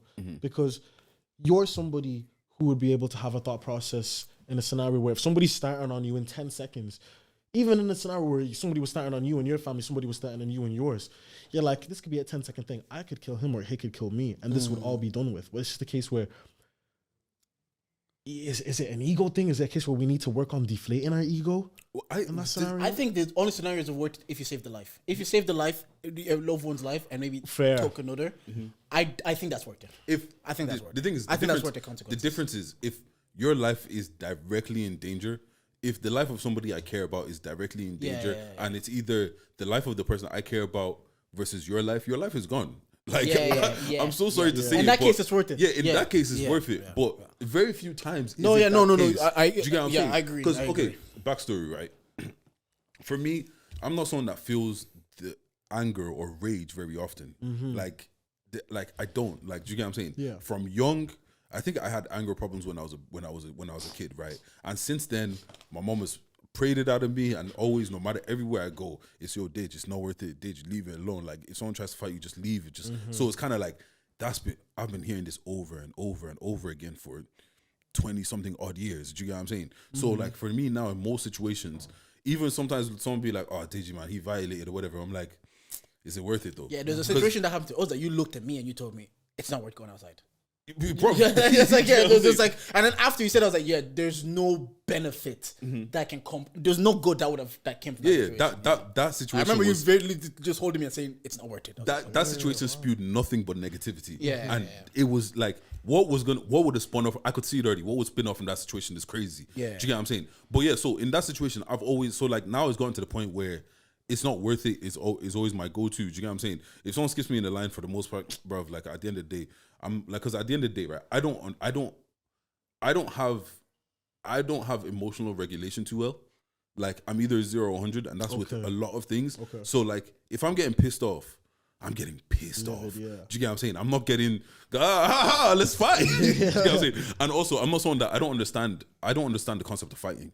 In terms of like, okay, we beat each other up now, and you go, I don't want to do that. If we're going to fight, we'll fight to the death. I'm not a bad man. I don't pretend to be a bad man. I'm a lover boy. Do you get? I say all of that. Do you get what I'm saying? However, if we're gonna go there, I'm not trying to give you a black eye and you wake up tomorrow and you go about your day. I want you to remember that you did this. Do you get what I'm saying? Like, I want to. I don't like the way you're gassing that way like this. I'm just doing ad-libs. I'm doing Shannon Sharp with Cat Williams. Do you get what I'm saying? Ad-libs in the back. Come on, Cat. So for that reason, if we're not willing to go all the way there, is there even a point of What's starting? all the way though? MMA. Like, they have to put. Okay, he's out. All the way there. I don't want to say this on. Okay. But if you're gonna fight, let's fight. If we're like, okay, let me put it this way: if we get to a point of it being a physical altercation, I want to leave you with something that's gonna stay with you for the rest of your life. Real life. That is like, but I don't get there. Do you get what I'm saying? Like, there's a reason why. Like, okay, the last time that I got pissed off to the point that I want to put my hands on somebody, the person that was violated in the situation wasn't even me, and then 20 minutes later, when the person that got violated, he's bossing joke again. I'm still in the corner vex. I'm still in the corner like. That's how I go. Yeah. Do you get what I'm saying? Like, I'm like 40 minutes later, I'm still pissed off. Do you get what I'm saying? So for that reason, I just don't even get there. And a lot of the things just, bro, like even back in school days, your mom's a hoe. You don't know my mom. My mom's not a hoe. Leave it. You know what I'm saying? Those things it's just water off a duck's back essentially. Do you get what I'm saying? Yeah. So it then gets me to a situation where some people are like, yo, Deji, it feels like you don't stand up for yourself, or yo, Deji, it feels like you don't. It feels like you don't stand on business. Yeah, you're letting people do this, you're letting people do that. And I'm just like, I'm not gonna stand here and start pretending like I care about something when I don't, because once again, I don't feel like I can tap into my violent side without being genuinely angry. Yeah. So it's kind of like, I'm not gonna pretend to try and be violent. Because some people project though. Because what they deem as violation is because like they're projecting that they wouldn't take it, and that's how they would react if certain thing happened to them. So now they're wondering, why aren't you reacting this way? Ever watched the episode of Top Boy? And I think Sully's looking at Duchenne. It's like, why aren't you mad like I'm mad? Yeah. Wait. No. To be fair, be fucking fair, they tried to kill me. You better be fucking mad, Jordan. If I come here and tell you someone tried to kill me and you're not mad, I'm vexed. Can I ask what you did though? Before I get there, what did you do, my guy? What did you do that makes you want to kill them? you do that, they were gonna kill you. But yeah, so I get you. So for that reason, like it just feels like a lot of the things, and I think I'm an overthinker, and I feel like because I've never understood what anxiety is, but people always say that it's like almost a fear of something happening that might not happen. Yeah. Every time I think about situations and things going left, it never ends at a shouting match in my head. It always ends in, bro, one of us might die. And I know it sounds so fucking extreme, but that's where my head always goes to. Yeah. So for that reason, I'm always like, it's just not worth it. It's not worth it. Because if we get there, like, and you always say, it's so easy to kill somebody. One push the wrong way, one this, and then on top of that, bro, my whole life I've always been told I'm the problem. Like I've been a big youth my whole life essentially. So imagine, yo, Deji, I had a dream that you fought somebody, they died. I literally, even I'll be transparent. One time I had a dream and I was working in Domino's, wherever, and there was like, because I've worked in every station, so like I help out when, because I get bored and like there's nothing to do, so I just help out, whatever. So I'm helping out now, and this youth comes over, he's like a new gas kid, just got hired, whatever, and he comes over and he's giving me grief. I go to the manager like, yo, check your boy, like he's doing too much. So I go mind my own business, and now he comes over and he's pushing me and doing all this. I'm like, bro, like cool down, it's actually not that deep. But then I lose it. And then we get into a little scuffle. I throw him. He lands on his neck. I literally see him fold. Like I see, you know when you, and it's like in that moment, in that dream. You ever have a dream that you feel like it's so real, bro? In that dream, I was actually like, I'm going to jail forever. And then it just went back to my whole, yo, it's really not worth it. Okay. Because in that, do you know how? Oh my god, if I was like, there's certain shit I'm willing to go to jail for. Not Domino's. But a shift at Domino's, bro. No, I also think it's an element of always being the big guy, and in whatever situation, always would be portrayed as like it's hard to make it victimize you. You're like 6'2", big guy beard, so it's hard to ever see Deji as the victim in the situation. So you're always thinking like, regardless how this situation goes, I'm probably gonna be the one that they perceive as. Hence, that's also Loki. Why also don't do Mundeles? But that's another point. But you say why he don't date Mundeles? I'm just making sure I heard him. That's all. But yeah, jokes aside, but like, yeah, that's a part of it as well. There's very few situations where you look at me and you look at the other person and it's like, yeah, he's the victim in the situation. Yeah. Do you get what I'm saying? So for those reasons, if I walked in a room and I saw you and who the situation was, immediately you'd be like, yeah. You're looking at my man like, okay, like even that one with that fucking idiot that I almost ended up slapping that day. If I had slapped him, nobody's gonna say, oh, he started it. Yeah, they're just gonna come and look at definitely not him. Definitely. Even if you told me, I'm like, bro, not that guy. But yeah, so now it's just got me really. I hear no. To be fair, I hear your point. There's a lot of things. There's like, I think saving a loved one. If just to kind of go back, saving a loved one, you can tell yourself at the end of the day is what you can live with. I remember someone saying they've gone to jail. The people that know they've done it live there at peace. Because they've made peace with the consequences. Yeah. It's only the people that try to they didn't know they never find a peace. Yeah. They never find their peace in that time because they're innocent essentially. But if someone believes that they've done and they can live with the consequences, so I think it's like if I was saving a loved one, whatever the outcome may be, I can live with it. Like I think in that case, I'd be like, no, that whatever I did, whatever this outcome is, it's worth it. That I'm living this life. Is revenge ever worth it? God forbid an enemy's loved one passes away or gets taken from them, and you go get revenge. Is it worth it? Nah. I don't think revenge is that worth it because it doesn't change anything that's already happened, and it just makes you. I would love to see if someone else got revenge and they felt better about the situation. Because I feel like, obviously, you could spin the thing of. Because I'd even want to vouch for this and be like revenge with no malicious intent, but then I'm like, is it really revenge? Yeah, do you know that way? Well, like, how could you have revenge with no malicious intent? That's the thing. Because if you're going for revenge, it means you were hurt. You're coming from a place of hurt. So once you're reacting from a place of hurt, there's already the malicious intent. Yeah, I feel like what it takes to achieve the revenge for the moment of satisfaction after, it's not worth it. Yeah, I feel like the return on investment is too small. And like some people, I've seen some revenge arcs that people really go out of their way, they plot, they plan, and once they've done what they need to do, they're kind of like, it didn't make me feel any better. Now I'm just as bad as you in that kind of situation. Yeah. So, what do you think? Sometimes revenge is worth it. There's two people that genuinely I've thought about it, and if I did get my hands on them, yeah, it'd be worth it. Okay. I told you the niggas that when they die, I'm gonna testimony in church. How you gonna do that testimony? What are you gonna say? You show up like that prayed, picture. I prayed that my enemies, I prayed that God will handle my battles, and today God handled it. You show up at that. You show up at the funeral just to make sure. Oh, 100%. Like that And picture. you know like what? this And the and thing is, I'm gonna buy a new suit for that day as well. New shiniest shoes. Genuinely, the day you die, bro. I have a talking point as well. I actually wanted to bring up. Like, obviously, the point I want to ask is: do you think you need a little bit of trauma to be truly an elite great? Yes. Now, let me break this down. He said yes. That speed is insane. Let me break it down first. So I came to Ireland 2002, 2003. Yeah, 2002. I love football. Like around 2002, 2007, Thierry Henry was the guy. Thierry Henry was the best player in the Premier League, probably the best player in the world. This guy, for me, he felt like a superhero. It's like I'm 8 years old. I'm watching football, and the best guy in the world is black. He looks like me. So to me, he feels like invincible. He feels like, wow, what this guy can do. He just goes on the pitch, he's running with the ball, and I'm like, oh, come.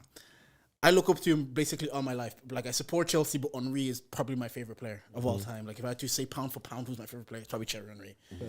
So what's happened over the last 10 years, podcasts, I've gone up and podcasts have shut up. And so you're seeing your heroes have their most vulnerable moments in front of the cameras because they're talking as human beings. Because when I'm watching him, the footballer, and another example is even Will Smith. We saw Will Smith, the movie star. He was like a superhero.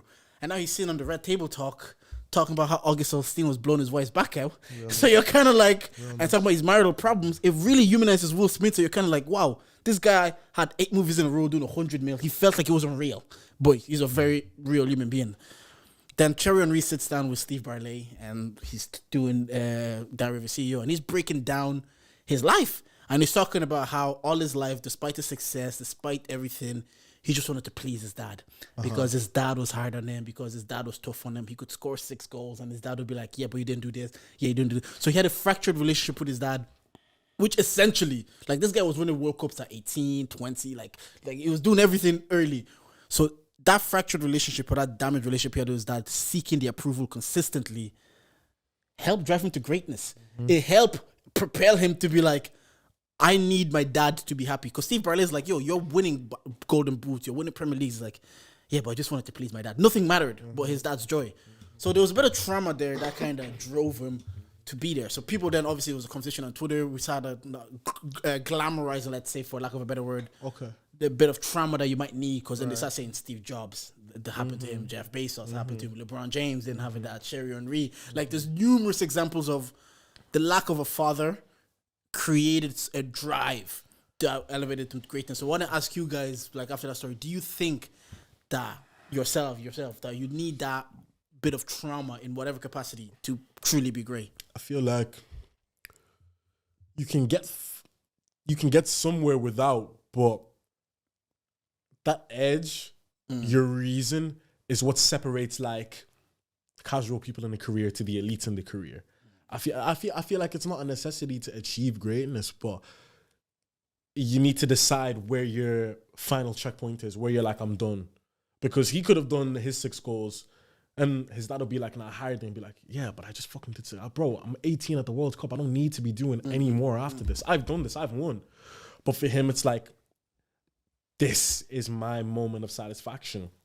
I feel like it keeps you out of the conversation of becoming lazy. So I think it's just it's a long-term crutch in the future, but this is the thing, like oftentimes we'll see people reach these insane heights and then the thing that was pushing them up ends up being the thing that drags them down completely. That's perfect you said that, because listen to the interview, you could see how it affected him in his regular life. Like, it created one of the best football, like, again, my favorite football player of all time, probably.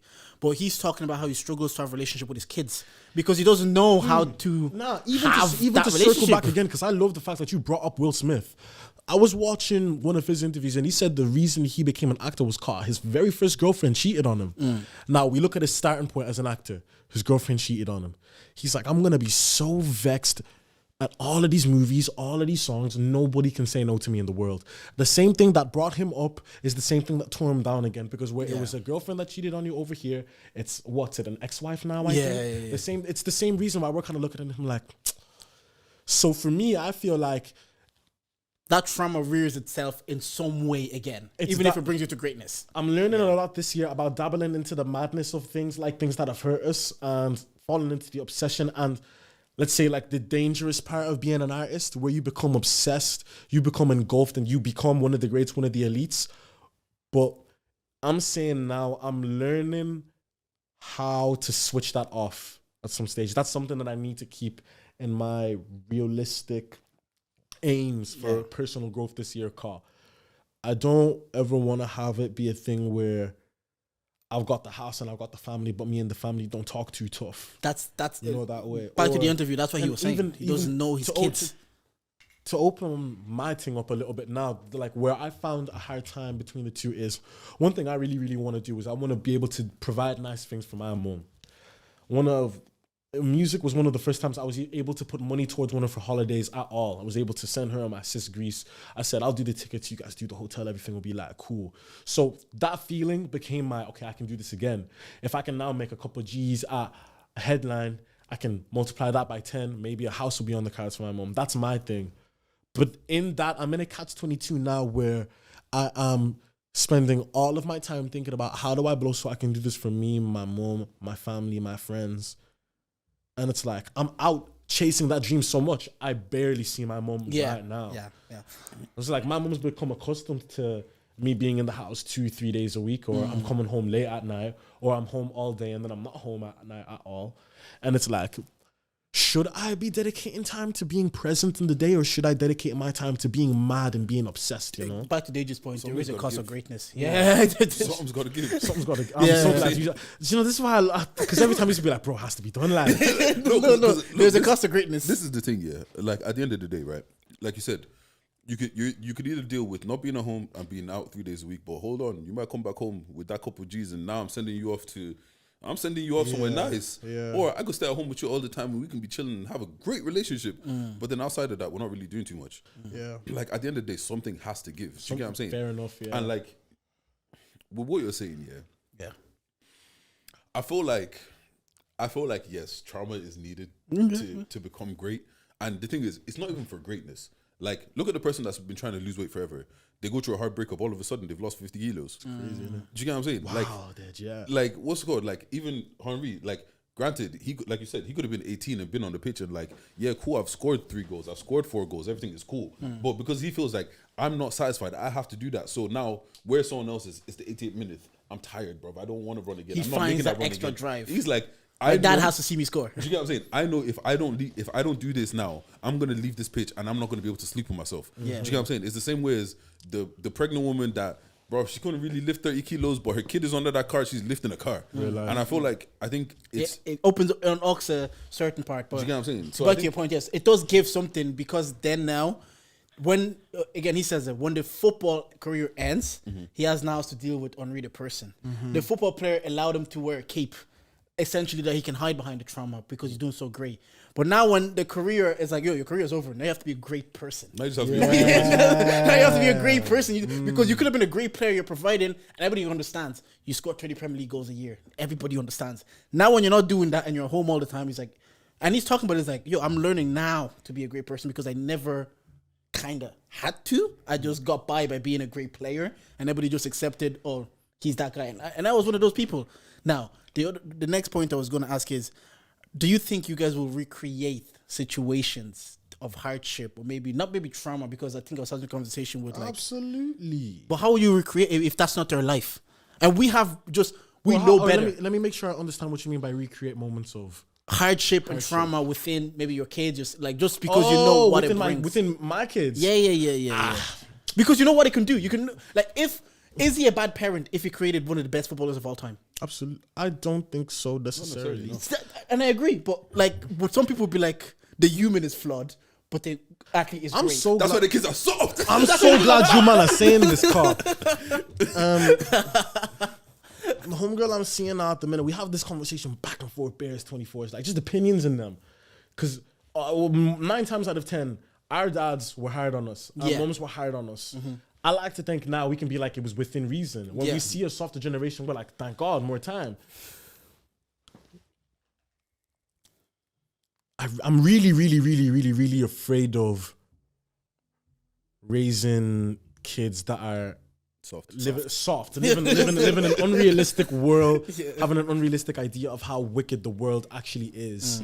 And our world is more wicked than it was 10 years ago, bro. Do you know? Like, there's a part of the world that's in the middle of mass destruction right now. We saw what happened in Dublin time ago with the riots in them. I don't want to create an idea of the world where when that happens, it's like we never knew that this could be the case at hand. And even especially in careers, I'm 100% a believer of get obsessed and become the best. But what that comes with, more time.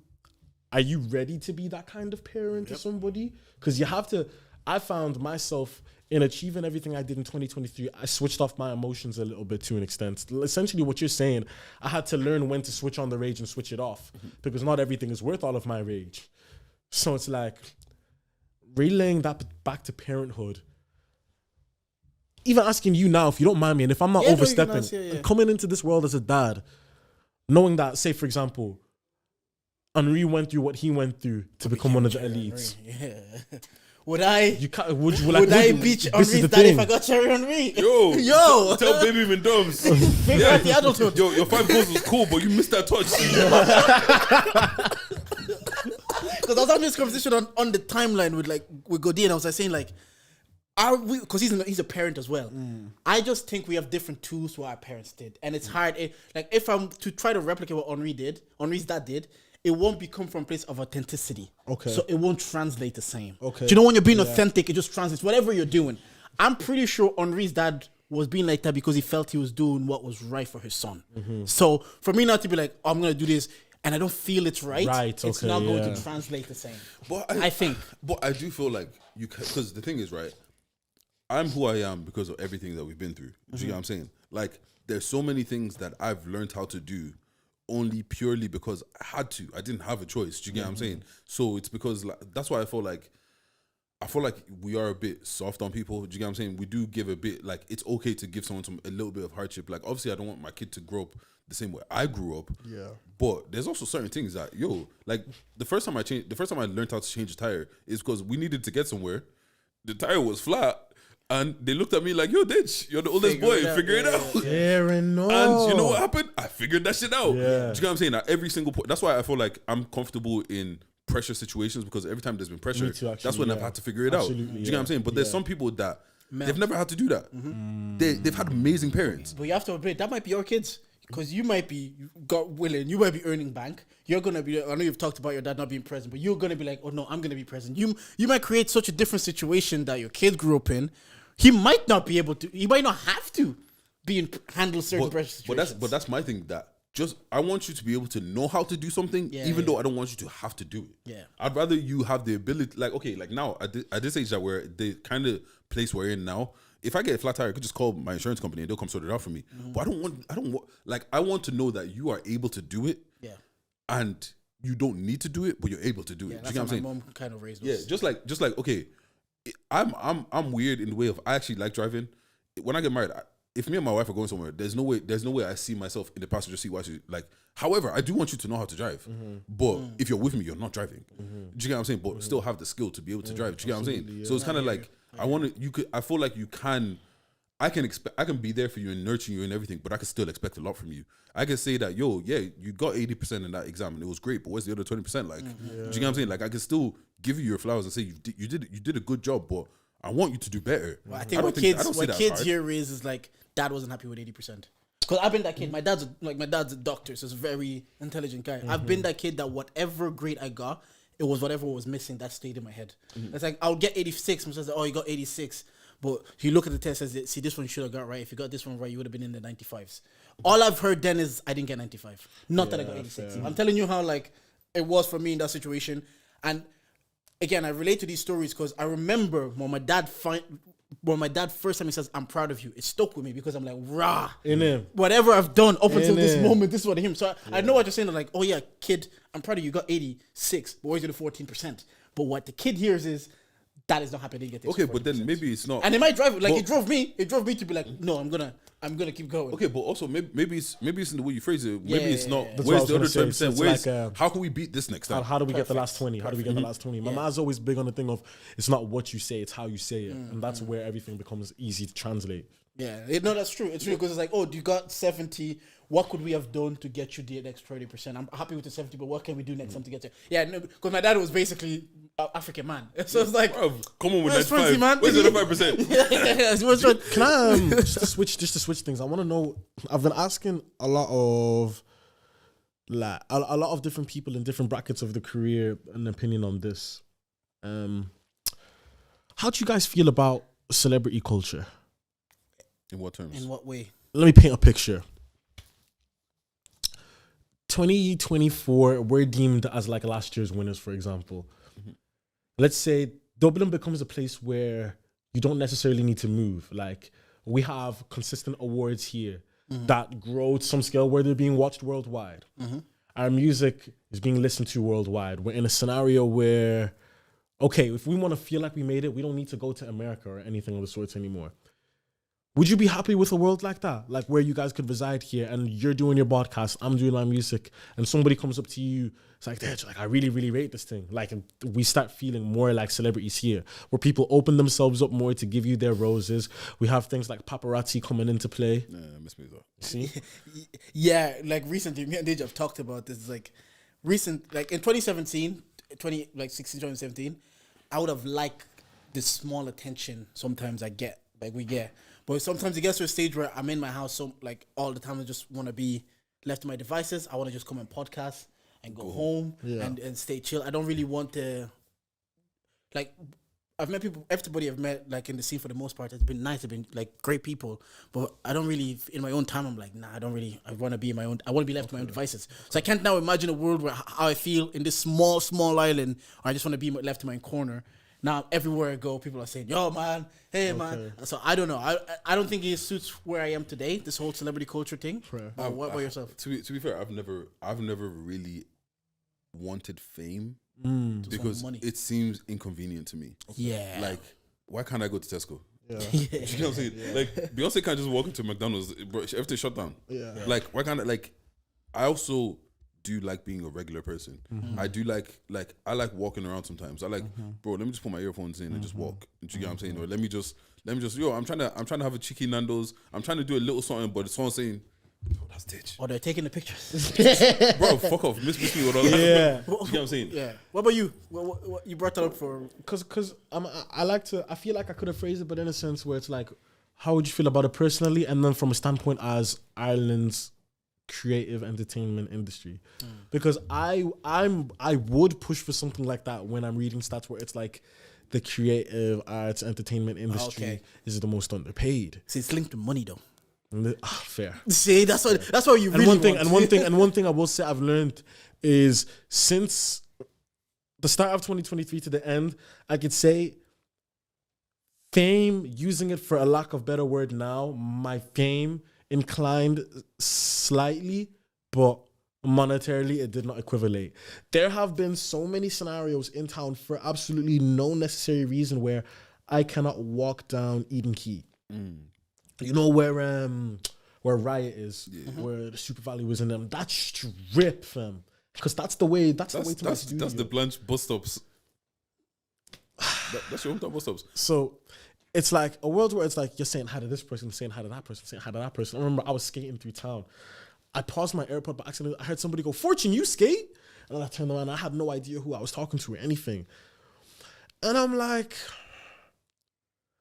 again, if we want to have a community where like we can stay here and things can kind of grow, we do kind of need them to big us up a little bit. Like, do you know? It's true. Like, there's 2 points we can make here. Like, we do maybe need that more, but do we want it? It's a different side. Like, do I want that life? Probably not. But do I need if for this podcast to really be to maximize what we can get from this podcast? Maybe it's what I need. I need the clout. I need the recognition. I need people to big me up. But is it something I necessarily want?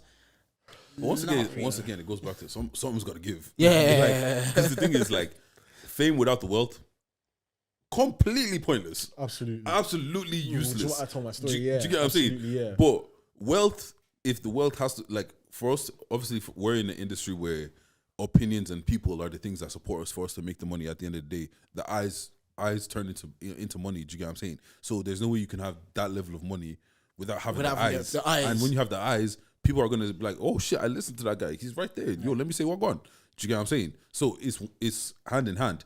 Yeah. Would I take the wealth and the fame? Yes. Do I want the fame? No. Mm-hmm. But if it brings the wealth, price, something's gonna give. If there's a price for the wealth, it's funny this conversation because this morning I was watching the Chris Rock and Kevin Hart every documentary on Netflix, and Chris Rock was saying he was at a stage where he was on TV and people were recognizing him everywhere, but he was still sleeping at home in the same bed as his brother, like the same bedroom as his brother. Yeah. So he's kind of like, and then you get like his brothers are saying, well, you get to see the other side, you get to see behind the curtains. It's like, oh. So all this TV money that we see or we hear of, my brother's literally on TV is doing SNL, but it's not bringing any revenue. So it kind of makes them say like, there's definitely some comics, like I know Andrew Schultz says that they make bank, they make money, but nobody knows them because they don't want that life. They just want to do their comedy, make their money and go. But then you have Kevin Hart. If maybe you want to be at the Kevin Hart level, it's gotta come with the inconveniences of I can't go to Tesco. Yeah. So, but like, there's just.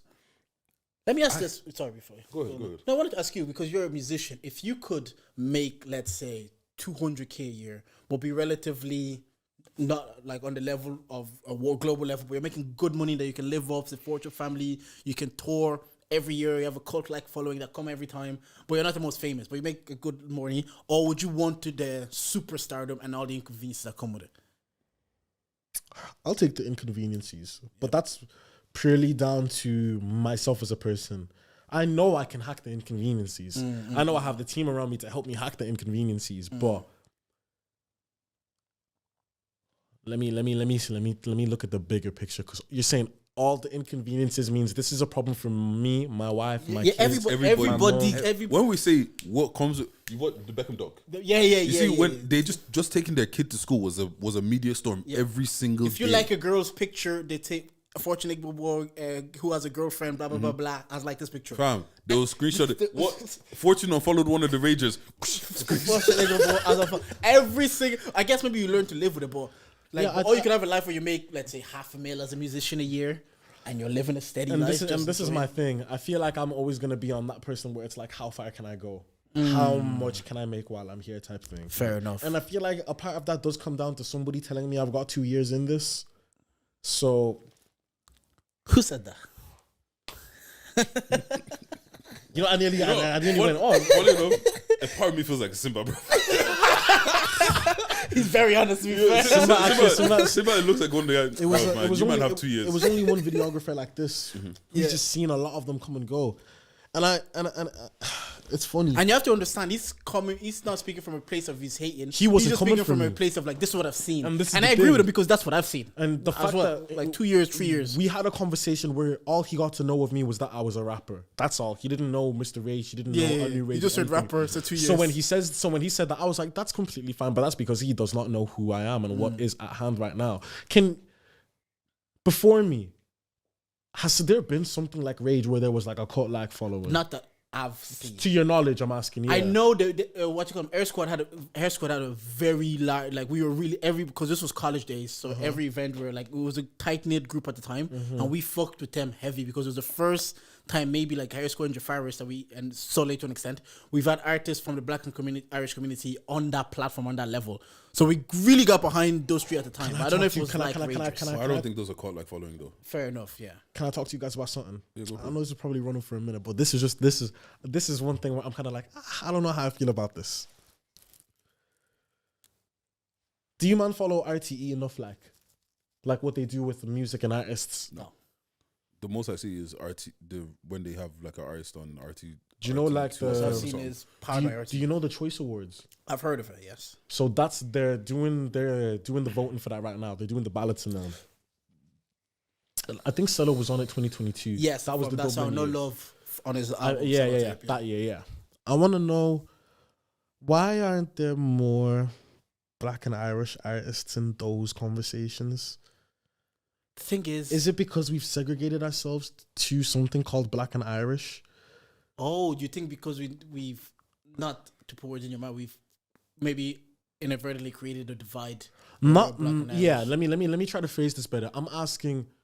Essentially, my question is, why aren't there Black and Irish artists being considered for the RTE Choice Prize Awards?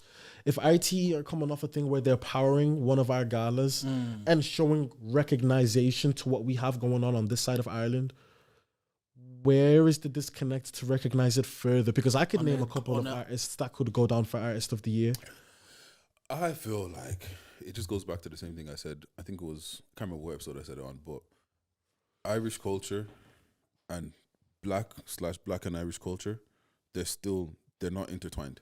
And do you think that's something that they want to keep set in stone? I don't think it's about keeping it set in stone. I just feel like we both just don't understand each other yet. Like, I've lived in Ireland my whole life and I still can't fully wrap my head around Irish culture. Okay. Do you get what I'm saying? Like, it's people like you and younger people that it's like, if I ask you where you from? Blanche. Like, if someone asks me where I'm from, even if I'm not in Ireland, my first answer is always I'm Nigerian. It's never I'm Irish. Yeah, I have to pause and even ask them sometimes, like, what you mean? Yeah. Like, I don't know what you're asking me. Innit. Like, I don't know That's why what you're asking me. Because I would never, like, I don't really see myself from Balbriggan. I don't. Like, I grew up there, but I don't see myself from Balbriggan. Exactly. So, and I don't see myself as Irish. So, I understand that.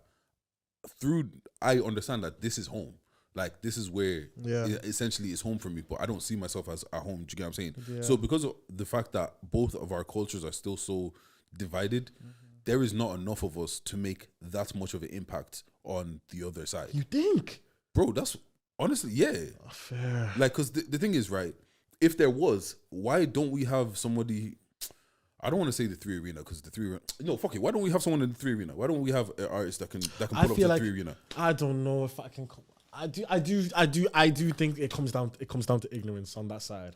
I just feel like there is not enough little white kids saying, "Yo, I really like Jafaris," or "I really like Fortune." And I feel like RTE have a responsibility to show those kids who we are to an extent. Don't But you? once again, let's go back to episode number 1. Okay. Nobody gives a fuck about us.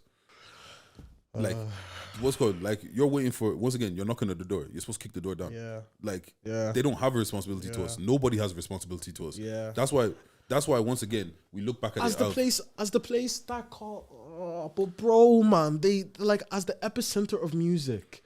That's what they're known for. They are playing the same songs on the radio from 2014, 15, 16, 17. Okay, but you're talking, bro, you're talking about a country that's still reminding us that we're not Irish. But so you want the people that are reminding us that we're not Irish, the majority, like, how many of us actually listen to radio?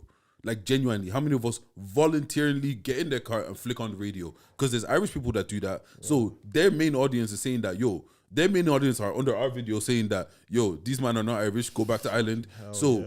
Now you're telling me that my responsibility is to support these guys that my audience don't fuck with in front. Like, it doesn't make sense. The only time I've seen them do it, like, so far is with the Late Late Show when they brought Cello onto Dublin. Mm-hmm. That was probably one of, like, and again, he's singing about Banogue, he's singing about Dublin. It's very particular. And this isn't about Cello, but it's very diversity and inclusion friendly. Yeah. This is what I'm. Do you get what I'm saying? That being said, shout out to Toshin, shout out to JLOL, shout out to Erica Cody, the Eurovision songs for featuring the Trinity. So that's an example of where it's gonna be. Yeah. And like I've been a JLOL apologist on this. I'll be real, man. When people ask me how I feel about that Gala award, I'm like, bro, I want more, man. I do get that sentiment. In a sense where I was looking around, and like you said, there were people there huge people that we could have been talking to who were with ITE. But when that's the conversation of Black and Irish and like the fusement of the two and that becoming a culture, I'm not sold on RTE's real want to power it. But once again, like I don't look at, there is no corporation, brand, organization, movement that I feel like is genuinely about me. Do you get what I'm saying? And I don't feel like any of them have a responsibility to me. That's why I'm always like, bro, it's on you. Do you get what I'm saying? If you want to break that door down, you got to break that door down. It's a tick box exercise for some of these. Do you get what I'm saying? Yeah. Like, they can go back to their head people and say, "Oh, look, we're powering this award by Black and Irish people." So then they look like they put it on their metrics, they put it on their flipping pages. So they've done the diversity and inclusion, that powering the Black and Irish. But now it's up to us that when we have their attention to kick the door in, because it might be a tick box exercise for them, but we can do something with these eyes that we have on us. So then would you, when I come to you and I'm like, bro, why aren't these man giving us the time of day? Your response to me is, bro, like, wise up. Like, recognize what's going on around. literally, yeah. Because I'm asking this with like a lack of knowledge on how this creative scene has worked as a whole. And I like to think you man have seen enough. So I'm a lot of it is new to us as well. Like a gala powered by RTE and you guys charting like this. It's new to all of us, and I get what you're saying, because maybe we've seen it from a different era. You're seeing it now, but from the era you're seeing it, you're seeing it from basically the charting. You're 23. 20. See what I mean? Like this is your era, so you're already seeing it from a standpoint that we're in the charts. Why these man not empowering us like they should? But maybe Deji and I are kind of like, this is new to us, and it's new to if it's even new to them. So maybe they're just doing it from a standpoint of like, hey, look, we sponsor Black people. But fair. Like, look at us. Once again, like, it just goes back to, I feel like everybody does what is in their own interest. You get what I'm saying? Absolutely. And like, look at you, 6 months ago, before you're waiting for somebody, you felt like some people had certain responsibilities to open doors and help you get in certain places. When you realize that that's not the case, you went on the 6 months and you were like, fuck it, I'm gonna do this. Like, I don't need you guys. And it's the same with RT. Look at your growth from the beginning of 2023 to from like January to, let's say, when was that episode? I can't July even maybe? July. From January to July, what happened? Then look at from July to December. At the end of the day, everybody's out. Like, I look at it this way, I expect nothing from everybody. Absolutely. Like, even, and I say this and it sounds dramatic, whatever, but like, if I looked at my brother and I was like, yo, I'm dying, I need a kidney, can you give me a kidney? And he turns around and says no, I hear it. Like, because at the end of the day, I'm not entitled to your kidney. I'm not entitled to anything that you have. And hearing this now, I'm so glad I asked this question, because I do feel like I need to detach myself from a certain level of entitlement. And that's why, I mean, it's such techie waters when you fight for accolades so much and then you achieve them, because there's an entitlement complex that I work on fighting daily. Because more time it'll be buzzes from the outside where it's like, bro, you should so be doing this, you should so be doing that. My rages will make me feel like them man are wrong for not putting me in that position. It's operating in an echo chamber. And I think we had this on the previous episode where I talk about like a lot of us operate in an echo chamber where people are telling us how good we are, how great we are, not knowing that like this is a very, very, very small group of people compared to what the masses. So now you're going outside, you're saying like, well, everybody tells me I'm great. Why are you guys not recognizing me? Real. But for the most part, even forget RTE, it might even be people within the Black and Irish that are like, I've never heard your podcast. So why are you telling me why am I not recognizing you? But I have people in my DMs telling me you guys have great conversation, you guys do this. So I think Black and Irish should recognize me. But then I'll talk to someone from Black and Irish, I talk to Kenny from Black and Irish, she'll be like, I've never heard you. So it might be the same for you, where your rages are telling you you're doing great, but you're not acknowledging the fact that this is just my echo chamber. That from outside, before 6 months ago, the Black and Irish weren't really hearing you. Now maybe you've broken that. Now it's RTE aren't really hearing you. It's like appreciate the stepping stones. Yeah. And literally, like, for the most part, like let's say when you're at home and you're telling, like, everybody's at home telling you, no, you're good, you can get this, you can do this, you can do this, you do this. In reality, you are not the greatest there. But when you get home and you don't get it, don't worry, man. They just made a mistake. You get them next time. You weren't the greatest there, but everybody in your family, your house, everybody's telling you that, no, you deserve this. And that's the thing, actually. I was thinking about it just recently. What makes you special? Everybody thinks they're special, but what actually makes you special? Are you asking me? Everybody. Yeah, I'm asking you. Oh, me, myself, I feel like, it's like you said, I feel like you are you because of what you went through. I feel like that's the only thing that gives a specialty. Is the fact that everybody has, it's the concept of Sonder. Everybody has their own intricate lifestyle story and past trauma whatever the case may be, everything that they've gone through and been seen, that's the only thing that I feel gives us originality. And then how we portray that to the world is what we make of it after. Yeah, because you know what's funny? Even within that, I still don't think that gives us originality, you know? Okay. Like, look at me. A lot of childhood trauma, maybe daddy issues, all this kind of shit. There's probably 10 of me around. Like, I get what you say. Nothing under the sun is new. exactly. So when people think that they're special, even the person that has all these ideas and everything, you think you're special because you have a bunch of ideas, but you're not the only person that had those ideas. I think how you portrayed being special to his point is, what can you do to show that experience? Like, you know, Kanye West is special because he had the talent, but he can show his life through that talent. Like, you have a podcast. If you could show your life through the podcast and the podcast elevate, that makes it special. Even though there's 10 of you, the fact that you can do it, like is everybody, we all know all of our mums are going to pass away at some point. Yeah. The same thing happened to Kanye West, and with that, we got 808s and Heartbreak. Yes. And that's where I feel like that's one scenario I could be like, Kanye West is special. Yeah. Because he's able to do that in a way where I might not be able to. And everybody, like, he's not the first person to lose his mom, so he's not the first person to go through that. It's what made him special is what he was able to pull from that and give the world. I think that's what makes what you can do with your experiences. So at the end of the day, what we're saying is the only thing that makes you special is execution. Oh, wow. Yeah. Fair enough, then. Yeah. Because at the end of the day, there's how many people are out there with $1 billion Idealists. How many times do I say this? A lot of people are idealists. What makes the person special is I could hear the idea from you. I could hear the idea from you. Whoever executes it, he was special because he was able to execute it. Yeah. So That's it. I don't know. I don't know. There's just, bruv. Recently I've been so antisocial. I barely text people. Can I be real, Deji, man? Yeah. I feel like you could write one of these self-improvement books, bro. Bro, I've got the idea. And not even on a thing where it's like you have an outlook on life where it's like I can better myself every day. Your thing is like, I would, if you read a book about life, that's the first book I would give my kids to read, type shit. Well, I appreciate that because of your genuine. Your outlook on reality. Yeah. The standpoint that you have on life, I feel like is closest to my idea of that's what a realistic thinker is like. Yeah. Because you're like, I hear you, but at the end of the day, gotta do what you gotta do. It comes down to this. Something's gotta give. And that's how I feel like. You know what it is, yeah? I feel like it's just because I feel like there's been times in my life where I thought I could have had some certain things. Okay. And then I didn't get them. And it's just I don't know. I don't know where it's coming. I think it does come from a lot of seeing things negatively, and like I've been always very aware since I was young.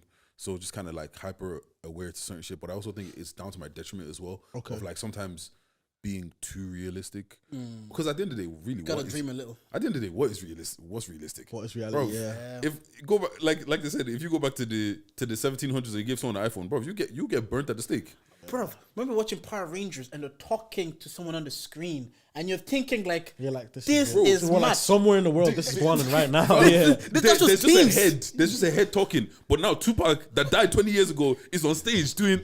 It's wild. Now we're on teams every day just talking to a head. Do you know what I'm saying? I can't believe this. Even that idea seemed like this is not realistic. Or even I've always thought about this. Yeah, if everybody decided that we're not working anymore, the world doesn't stop. Yeah, it keeps going. So then, like, there was a point where nobody thought the world would shut down for 2 years. Yeah. But so at the end of the day, nothing is really realistic. Yeah. Do you get what I'm saying? So that's why at the end of the day, sometimes it's like, did you think in the beginning of 2023 that you'd have a number one song? Yeah. But no. This is you. I hear you from you. No. You have to understand, musicians and rappers. I think that's the thing. To do whatever they do, you have to have a certain level of delusion. You need it. Like we talked about Jesus, like the documentary, loads of times. As a genius, what it was called, Kanye West. When I was like, he needed to keep going, telling everybody, listen to All Falls Down.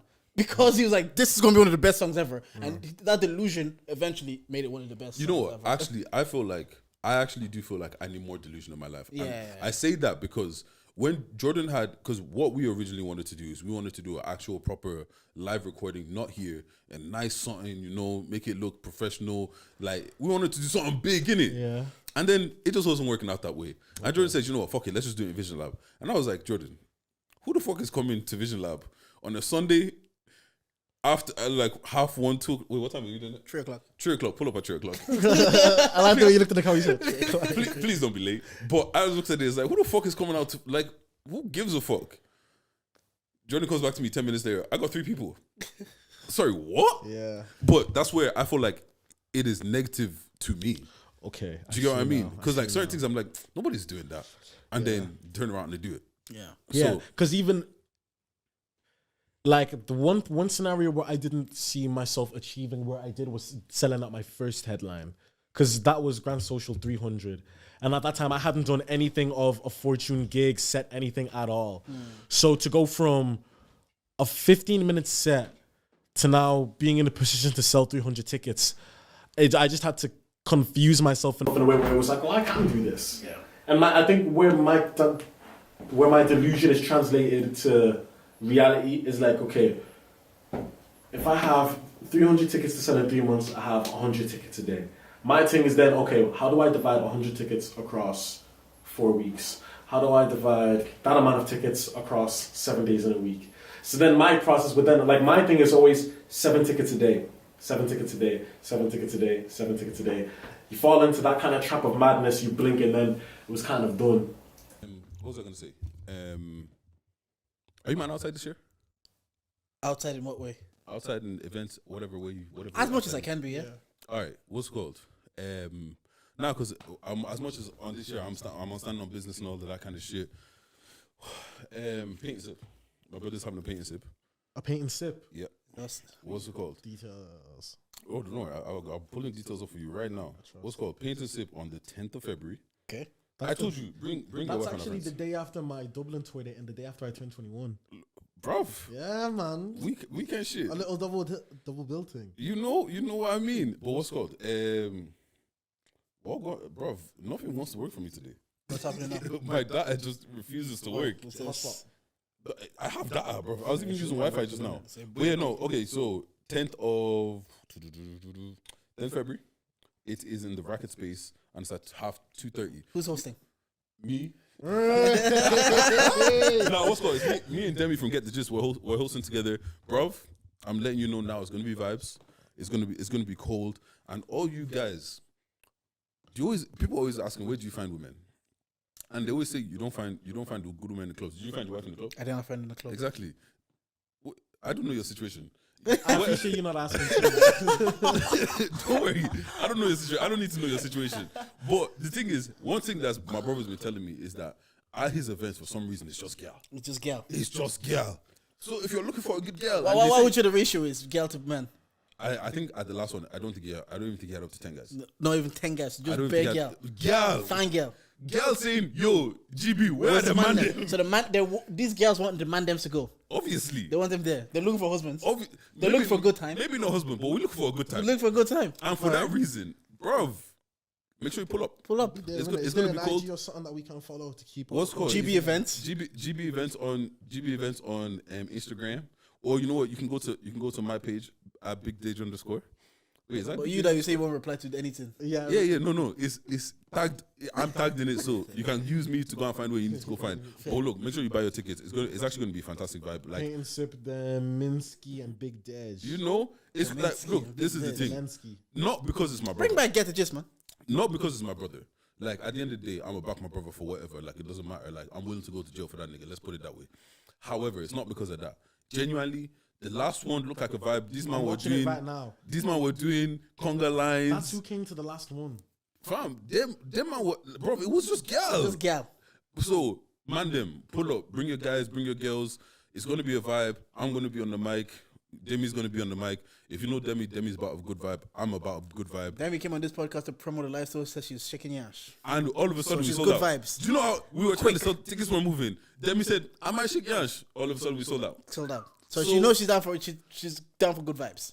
Once again, and there's not going to be any creepy body. If you want to catch a local vibe, you want to catch a little, you paint something and you catch a wine after. Look at 2 wine. Do you know what I'm saying? Also for you, man, that's close to Valentine's Day. Realness. Do you know what I'm saying? You know what? You don't want to give your side chick something. But make sure you complete the transfers after the deadline of Valentine's. this way, Start negotiations though. this way, Start negotiations. this way you can take one finger. You were talking too much. All bands aside, what's called tickets available on Eventbrite. You can GB_events on Instagram. You can go to my page, Big Deji _, and you'll find tickets wherever. We're going to be posting about it. It's going to be a fucking fantastic vibe. Please show up. We're trying to make this thing bigger and better. Rages will be there, fam. Yeah, what Rages are pulling up.